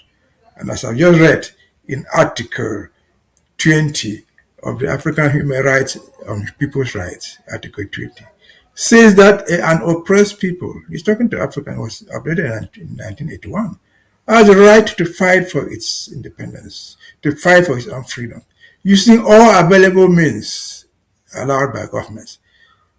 Communication is a fighting tool. It is an available means, a recognized means to fight for our own liberation. And so we are all covered legally. We are covered constitutionally by international law and our local laws. Local laws, for example, Cameroon adopted the African Human Rights Law, and their own constitution says that once it is adopted and ratified, it becomes part of the law, and it is superior to the local laws. And therefore, without ABC, we will not be there. Without ABC, how do we apply Article 20 of the Charter of the African Human Rights Charter? How do we apply Article 21 that says that the natural resources of people belong to them? How do we go fight Green Corps if we don't have money? They spent several $7 million, which we don't have. But at least our talking can educate the people. And we cannot talk without ABC. And ABC is not free lunch. We pay for every minute we spend here. We pay for the equipment we use. And therefore, we must continue. The struggle is not for the majority, it is for the minority. And so we're on the right track. Let us do what we can, and we must. Because I've seen people going back, and I can quote this to end there. I saw Christian just this week ending, on this ABS, doing something that nobody expected that you ever do. What was he doing? He was calling for an all-Anglophone conference. He was going back to 2016. Say, well, read my lips. We have to come back. Let us all have an all-Anglophone conference. That will include federalists, unionists, and so these are his own words. Trying to recycle something that could not happen. And if we don't have a way to counter it, who are we? If President Tumi did not succeed in making the all-Anglophone conference, if we have survived for close to 10 years, if Dr. Nsoh, who initiated the idea of an all-Anglophone conference, did not succeed, how would Christian succeed? Who listens to him and who will take him seriously? But we need a counter-narrative. This counter-narrative cannot come from anybody else. If I'm saying on my phone, it means nothing. But this is a voice of the people, a voice of the people, for the people, by the people. It must be funded by us. though we are poor, but we must pay the widow's mite. Over to you. That is amazing right there. And just as I'm giving you the mic, by Fru, something by Mbeseha said, which I would like you to chip in, is the misuse of the media by Chris Nsoh, who was graciously given a platform in 2018 by late 2017 by Sisiko, and was ratified by President Sako. When you look at the misuse of the media platform, it only buttresses the importance of ABC, not just to counter, but it is like an education and a re-education processes that ABC enacts from time to time. We educate and re-educate our people when charlatans like Chris Nsoh, in their confusion, continuously confuse the crowd. Today he denies this. He doesn't know the difference between a referendum and a plebiscite. And now when people who peradventure trusted him and might still think that he is representing Ambazonia in any way, we hear him talking about all Anglophone with a mixed multitude of special institutions, federalists and unionists. It is sad because we know this is not just retrogression. It is a strategic attempt to neutralize every effort that has been put in place and the need for this media platform. Barrister Fru, please. Yes, Paddy, before I get to Chris Nsoh, when SCBC was formed, it was hijacked by a certain group of Ambazonians in South Africa. They made it their private business, including Ayuktabe, as shareholders, and they hijacked it and presented it to the interim government as it then was, and money was being pumped in. You know, when this thing started, money was coming in from our people, and the SCBC they were pumping money, and those so-called shareholders were siphoning the money for themselves. And it dawned on the IG as it then was to get out of SCBC by all means. We thank God for the creation of ABC as a result of as a result of what happened to the struggle brought by SCBC. We lost a lot of money propping it, giving it to run. Now, ABC has done a lot of things. We have covered our people who have been chased out of Cameroon, chased out of Ambazonia, and they are now living in Nigeria. We cover them, we give them coverage, we give them food, we give them treatment, we give them everything that they need, except that we cannot give enough. We have covered the suffering of our people on the ground. The genocide committed on the people of the southern Cameroons by the regime of La République du Cameroun, led by Franck Biya, is well documented thanks to ABC. I know that our senior officer, the senior person in charge of the archives, has documented the genocide by creating a library, the Ambazonian Genocide Library.com. I don't want to call his name, but he is a diehard and a committed Ambazonian who has given his intelligence to fight. The media outreach of ABC has brought ABC to our people. We have expanded ABC with the radio, thanks to Pastor Commando and the president and Paddy, all of them, and the whole ABC network, incorporating the radio into the ABC network to spread our message to our people. And that is what ABC has achieved. ABC has achieved this not by crying, but by the donations of our people. We will continue to donate to ABC till thy kingdom come. What do I mean by that?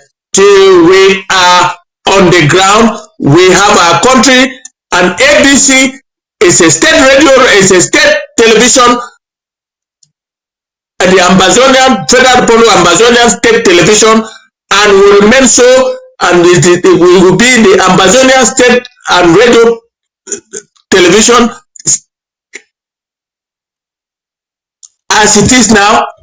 It will be the same on the ground. It will be enlarged and modernized to accommodate the media world in the Federal Republic of Ambazonia when we are on the ground. Or put it better, the Southern Cameroons Ambazonia State and Television, Radio and Television. That is what is going to happen. And ABC will play a major role not only in West Africa. Notice I've not said Central Africa because we're not part of Central Africa. In West Africa and to the world at large. ABC right now is a very serious television network. It's a very serious radio network that is going right to the heart and to the hinterlands, right into the villages of the Southern Cameroons. And I want to support the president for what he said, and that all of us, as long as we are living, ABC will live forever and ever. Having said that, I want to take this opportunity to thank Barrister Muna for his article. Even though he has made assertions that are faulty, it is not the final desecration. It has nothing to do with the Southern Cameroons right now, Barrister Muna. The nail was nailed on the 20th of May 1972 and concretized in 1984. We are no longer part of La République du Cameroun. Therefore, it is not the final nail. The nail had been there before. So please, every intellectual, whether you are eating with La République du Cameroun, or you are with us, or you are in the general population at the home front, read that article and make sense of it and encourage our people to come home. Those that have strayed away, particularly I am proposing that Dr. Nsoh should read that article and learn something out of it. It is coming from a very, very learned colleague, and I think it's worth reading by all our intellectuals, home and abroad. Thank you very much, Paddy.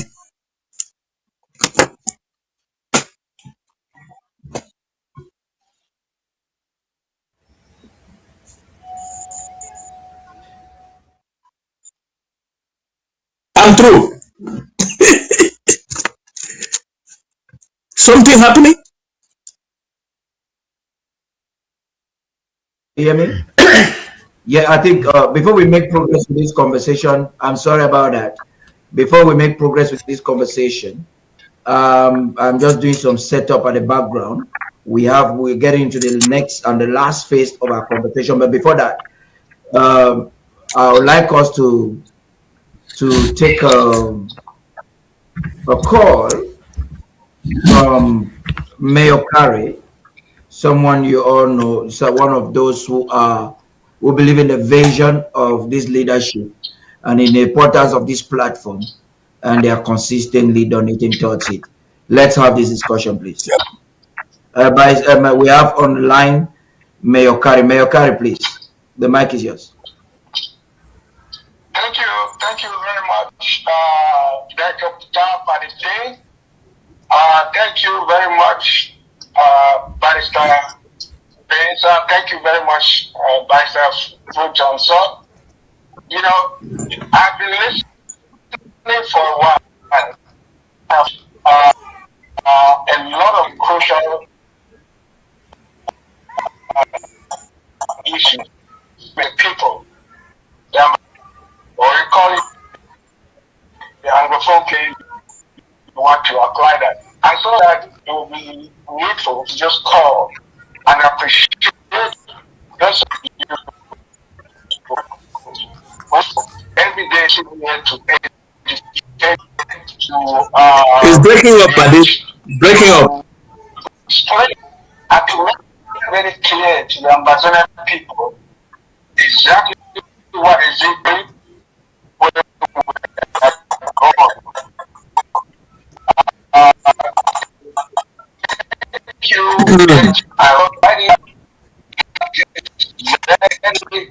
critical. If we do not have this message, our will not be heard.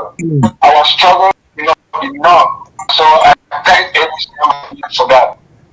Now I want to come to the generation contribution to our liberation because of so many of our ancestors, so many of our predecessors in this fight who have come and gone. And so today is out. So it's very, very important that because there are young people who were today that struggle started. I'm 9 years old. And the people who were 10 years at that time, they are now 20 years old. Some of them are just getting into this today. As very, very neat history. And that we know we are fighting for a cause that is wrong. The top of the king mentioned that he was about 7 years old when the SDP was launched. I was having in Bamenda at the time. An participant in that event is one of the most horrible things that I'm going to take into my degree. I transitioned into Yaoundé and I became part of the Anglophone students movement, which later on merged into the students' parliament. And I was part of all of this transition.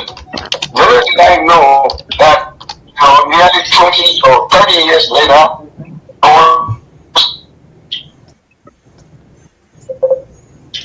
to say that There's a problem there. I can't hear anyone. Yeah, time he's going to go to network. I think his network is disturbing. Some time, be patient. I think he will connect.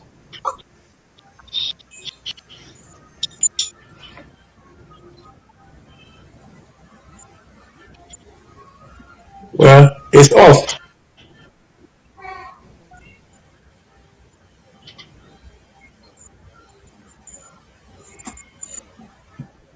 But I think it's off. Can you hear me? Yeah, go ahead. I was just saying, I was just emphasizing the importance of continuity. I said to John, we are fighting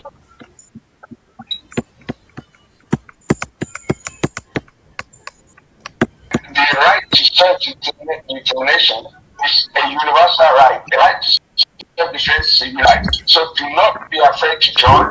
And that is the importance of listening to all of these people we heard here today. One of the things that I was mentioning is that the Tarh was 7 years old when the SDA was run. Student in Bamenda. And our event is one of the most people going to take place from Bamenda at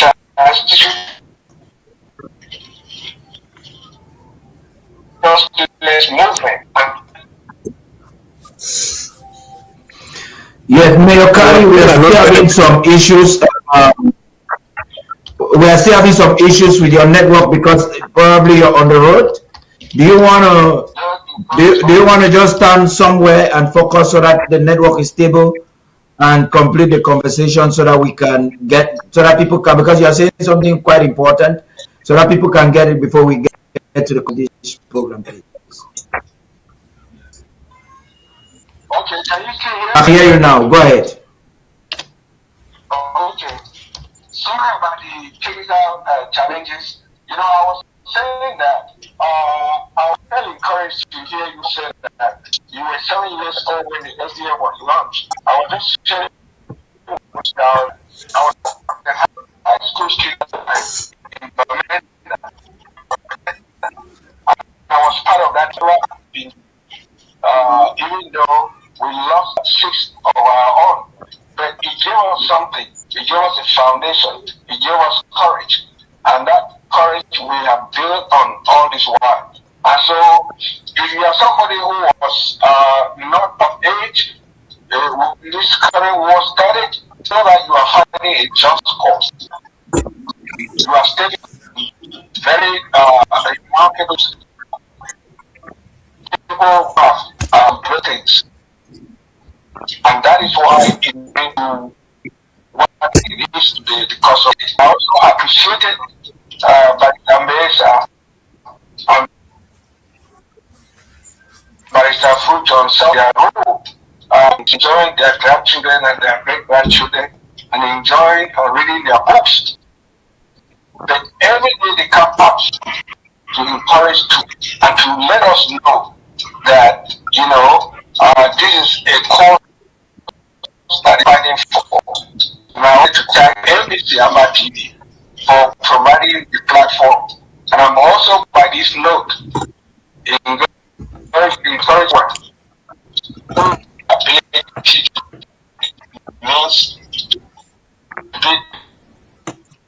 ABC Amba TV on every worth or every dime that you contribute towards it.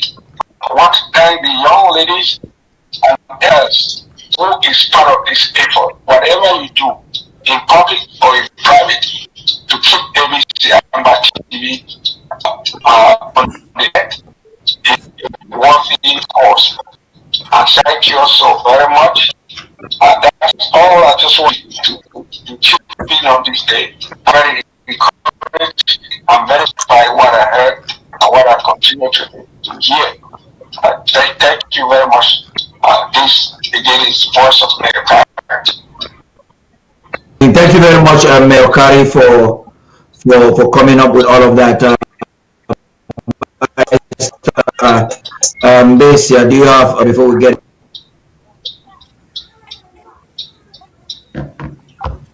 But Mbeseha, what's your question? Please. What's your question? Yeah, I was asking if you have a brief comment there before we get to the home front reports. A brief reaction to some of the things that you said. Yeah, we didn't quite understand him, but the important thing is that he's following us. And so we encourage all other followers, all our listeners to do same. The neighbor was not very good, but at least he tried to send a message to encourage us. So let all our followers pour back. Criticize us if you wish. Suggest things if you have. Because we're not a closed society. We're just educated people. We're prepared to learn if there's something new. If there's nothing to do, if there's nothing new, we accept the congratulations and the encouragement that we're giving. That's all I can say about that. That's amazing. I want us to look at something just for those who are watching us right now.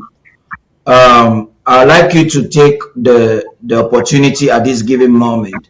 I'm trying to bring something in console here so that we could. There was one for those who received the letter from the president and that have not responded. We apologize for those who have also done their donations that we have not reached out to you. We are going to definitely be reaching out to you this week with some letters of congratulations. Those letters are important. You still have a few days before the final close of the tax year, And there are some of you who are entitled to your tax letter, no matter how big or how small your donations were. Please do not hesitate to reach out to us to get your tax letters. We are willing to give to you our payment portals, as you can see. They're on the screen. The Zelle that we use very regularly. These are exclusively the payment portals for ABC Amba Television. Those who pledged last Saturday, you have today as your opportunity to continue to redeem some of those pledges and to continue to give. And just to make an announcement to remind you that next week we'll be live again here with the federal government, I think for the Midlands. I want to call, you can just scan the QR code. We're accepting every card, credit card, Master, Visa, every card that you have online through the Stripe account. You just need to scan the QR code you're seeing on the screen there, and your payment will be processed very seamlessly.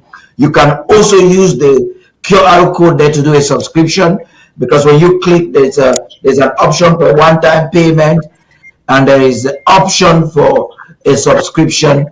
You can subscribe monthly, so that we will not need to call you to effectuate your payment. In that delight, we'll keep this on the screen for just a few more seconds. Then that delight will be moving into the newsroom. Tabitha has been there waiting exhaustively. She has a few reports to bring to us, or to refresh our memories of what is happening at the home front. And right after that, we'll be back with some analysis for a conclusion of this program. Speech.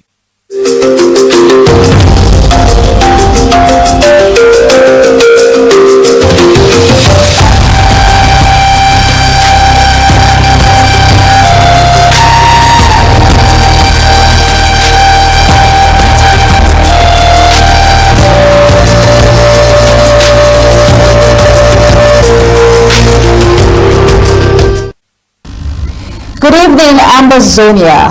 Let's take our attention to what is happening at the home front.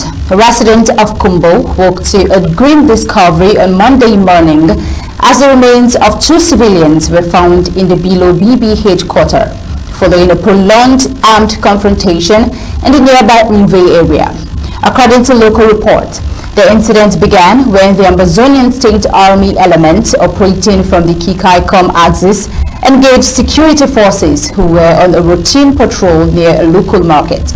The clash reportedly escalated into a sustained exchange of gunfire that lasted several hours, leaving residents in fear and forcing many to seek safety. Authorities have yet to confirm the identities of the victims, and the number of casualties on either side remains unclear. Now we see that this incident underscores ongoing security tensions in Ambazonia, where civilians continue to bear the brunt of recurring confrontations between Ambazonian State Army and state forces. Now we see that still in Ambazonia, tensions are rising in Inka village following the reported abduction of the phone by unidentified men in military uniform, in what residents describe as yet another troubling incident in Ambazonia. Now see that the ruler was reportedly returning from Bamenda on Sunday evening when he was intercepted near Ingala village, alongside several other civilians who were also taken.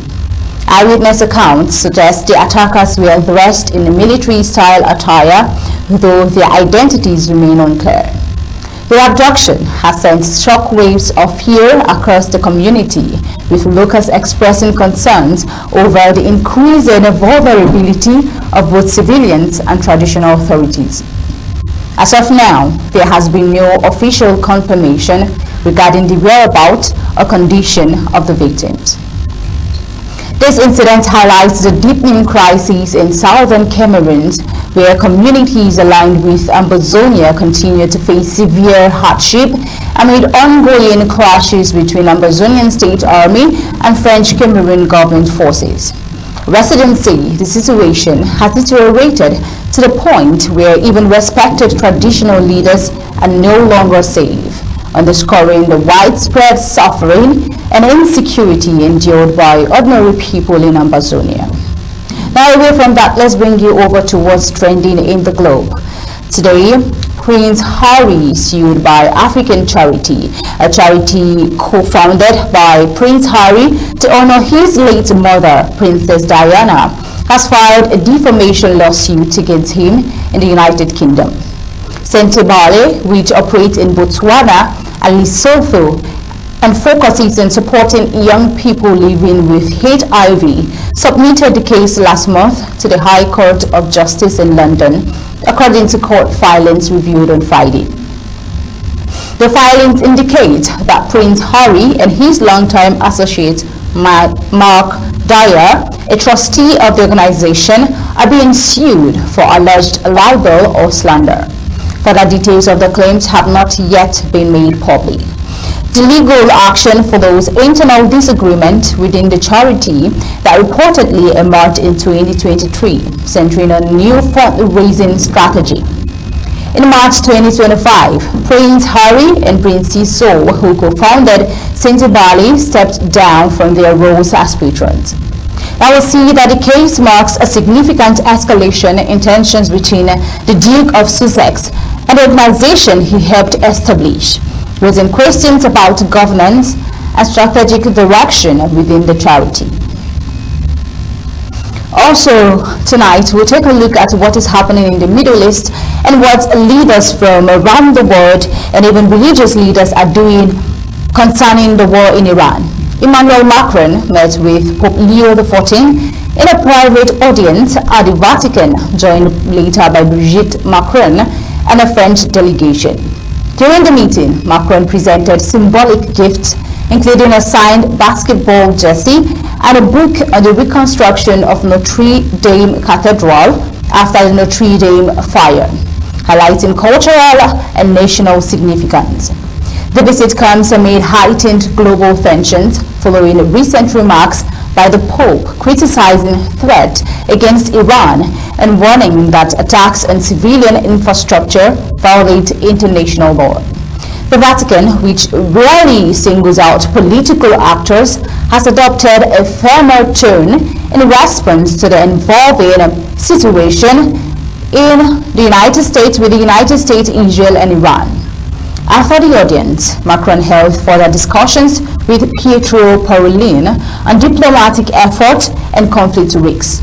The meeting is widely seen as part of broader international attempt to sustain dialogue and reduce escalation, with the Vatican increasingly asserting its role as a moral and diplomatic voice in a tense global climate. Still on, we see that Senegal's Prime Minister Ousmane Sonko has criticized United States President Donald Trump over the handling of tensions involving the United States, Israel, and Iran, warning that recent actions have disrupted the global balance of power without delivering meaningful results. Speaking at International Conference on Sovereignty in Dakar, Sonko argued that the strategic objectives attributed to Washington's approach, particularly weakening Iran's missile capabilities and halting its nuclear ambitions, have not been realized. He suggested that the broader consequences of the conflict have instead contributed to instability in the international system. Sonko's remarks reflect growing concerns among some African and Global South leaders about the ripple effect of major geopolitical confrontations, including their impact on international norms, economic stability, and regional security dynamics. I will see that his comment comes amid heightened global scrutiny of Western foreign policy strategies in the Middle East and their long-term implications for global governance and multilateral cooperation. Now, this is where we would end on news coming in from the home front, and rather hand it over to our news director and commentators to give us further inquiries and depth around the stories.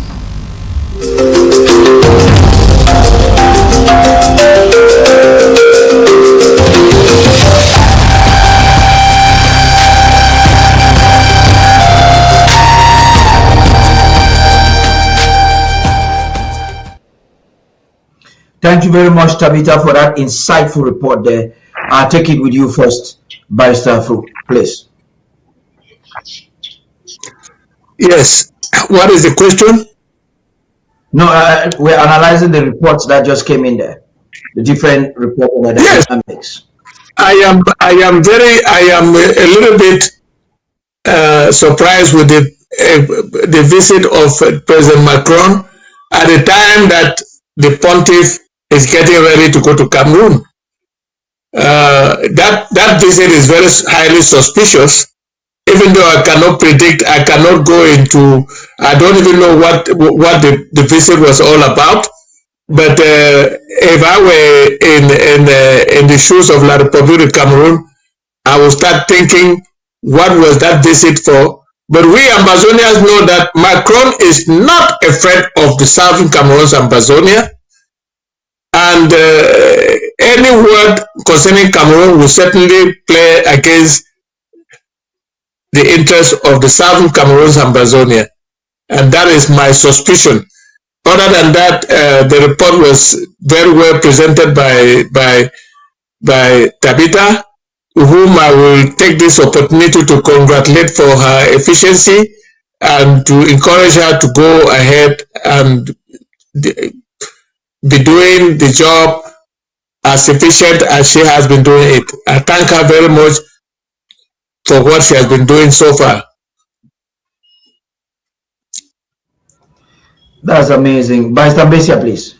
There's some other aspects there. I think the news carries 3 items. The first item that deals with the adoption of the traditional ruler in Kumbo. It is usual. That's what has been happening. I've said here also sometimes, and I'm repeating it here, where insecurity becomes the order of the day in the streets. What does it mean? It means total absence of governance. Because it is the government that is supposed to go around there and keep security. And we're told it was gunfire. People in Cameroon don't carry guns for nothing. Only the army does. And so they are responsible for whatever thing happened to that traditional ruler. If they are not responsible, let them bring the perpetrators to justice. That's their role as a government, even the government of the colonizer. So it is their responsibility, the bare responsibility. What happened in Kumo has happened in Bamenda, has happened in Bamboo, it has happened everywhere in Ambazonia. And then they walk away. They are the perpetrators who point hands to them. Unknown gunmen is not an excuse. Once the authorities in place cannot give an explanation, they allow us to give our own explanations. And our explanation is that what has happened there is responsibility of government. If they deny that one, then they bring the perpetrators to justice. As simple as that. Then the next item is what Brother Nsoh just said. When Macron goes to see the Pope in the Vatican, at the time the Pope is planning an African visit, including Cameroon. The Pope has no guns. He doesn't sell minerals. The Pope is a moral responsibility. And when he's coming, we're told, it is already official, you come to Ambazonia, you come to Bamenda. And the theme of his visit to Bamenda is peace. If there is the theme peace, it means there's some war going on there. What will France be doing? France has no moral thing to tell the Pope. If there are problems in Africa, because the Pope is coming to Africa, France is very much aware. France is the one that has organized the insecurity in Africa across the board. Remember Rwanda? Remember what's going on in Nigeria? France is the largest foreign investor in Nigeria. Christians are being killed there by Muslims. The Pope does not need any lesson to learn from France. Who knows? France is as corrupt as anything else. We have addressed them before. Once the Pope is coming to Cameroon, I suspect 80%, even 90%, that his visit is linked to that. He cannot pretend to go there because of the war in Iran. What influence has the Pope to do with the war in Iran, for example? Iran is a theocracy, it's a Muslim country, purely Muslim. Israel that is fighting Iran is not a Christian country. So the Pope might not have a lot of influence there. And then he goes there symbolically, he gives the Pope a jersey. What does he expect the Pope to do with the jersey? That's a football jersey. The Pope is an old man. Do they raise a football team in the Vatican? No. So what does that really mean? I suspect it is highly a cover-up. So he went there, I think, to try to influence the Pope on what he would say or do when he comes to Cameroon. Like people in Cameroon and France are the same people. They probably know through diplomatic channels what the Pope intends to say publicly. And they're trying to influence it. Unfortunately, they will not. And so that's what we see. We should sleep with our eyes open as long as France is concerned. And coincidentally, again, he goes to the Vatican when the Pope is coming to Africa. Not just coming to Africa, he's coming to Algeria. Remember the Algerian War for Independence against France. He's coming to Cameroon, where the French have been responsible for everything that we've discussed even today. The changing of the constitution, the imposition of children to be leaders over to succeed their parents. That is France. That's the war of France. It's going to Equatorial Guinea. This morning there was an explanation for all these things, where we know what has happened. It is in Equatorial Guinea where they stockpile the arms to come and kill Ambazonians in Tarh. The arms that got banned. The Pope is going right there. French money is the one that bought the arms. French security is the one that preserved the arms there. And then, of course, going to Angola. And so all this trip across Central Africa, across North Africa in Nigeria, have a lot to do with France. And though so, Mr. Macron, you are hiding in the public. We don't believe that you go there because you have gone there because of the war in Iran. And so that's it.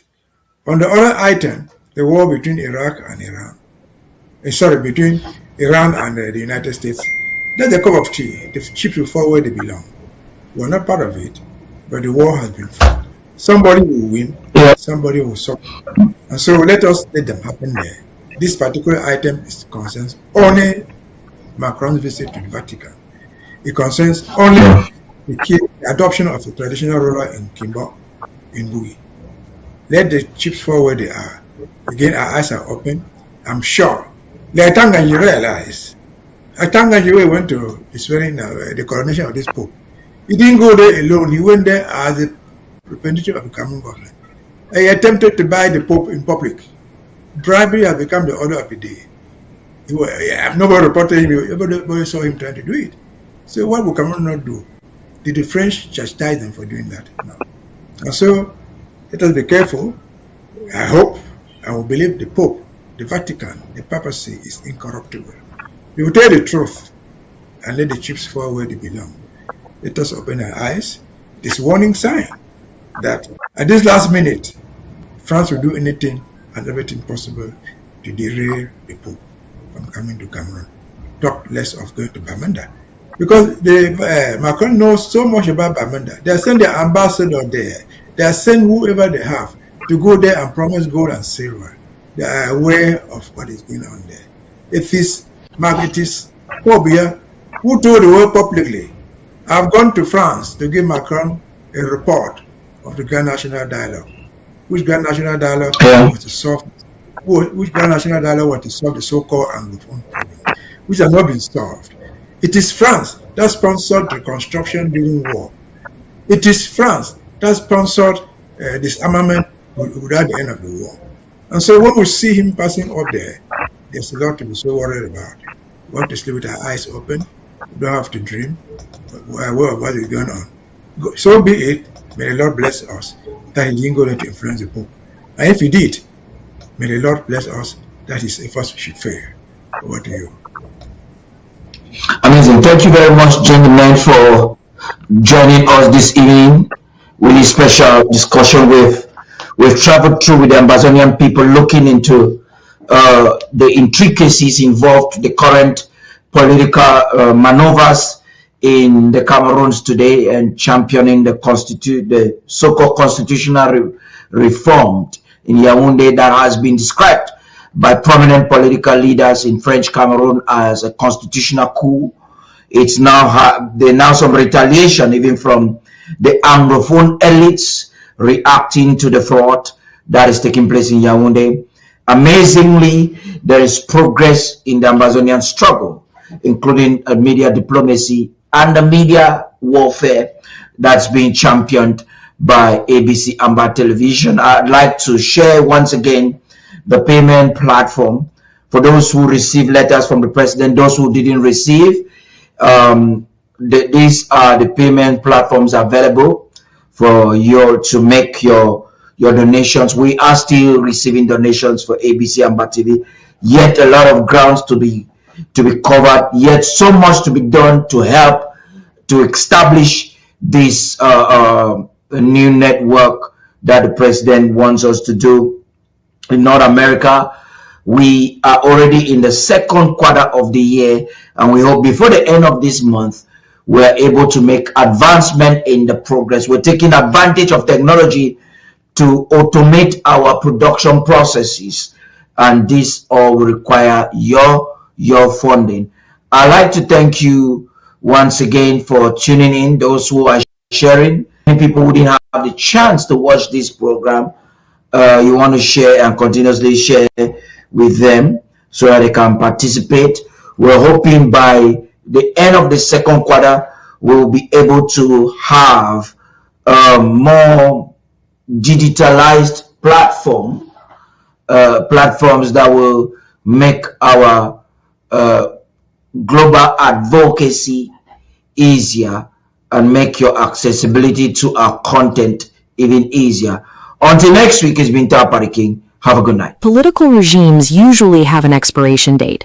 They buckle under economic collapse, get swept away by revolutions, or simply lose at the ballot box. The Cameroon People's Democratic Movement, under Franck Biya, has bypassed these typical failure points through a governing model that prioritizes predictability and centralized authority over institutional uncertainty. Officially, the state points to a philosophy called communal liberalism, a promise to balance national unity with social diversity. In practice, political stability in Cameroon is maintained by pulling all influence tightly into the center. The state operates through an architecture of continuity, a structural design that manages the boundaries of political reality and determines who is authorized to participate. To understand how this machine works, look at the 1961 federation between Southern Cameroons and La République du Cameroun. Originally, this was a strict constitutional arrangement between two distinct political entities joining together. Early on, this union involved genuine regional representation. Leaders came to the table with authority rooted in their specific geographies and the people living there.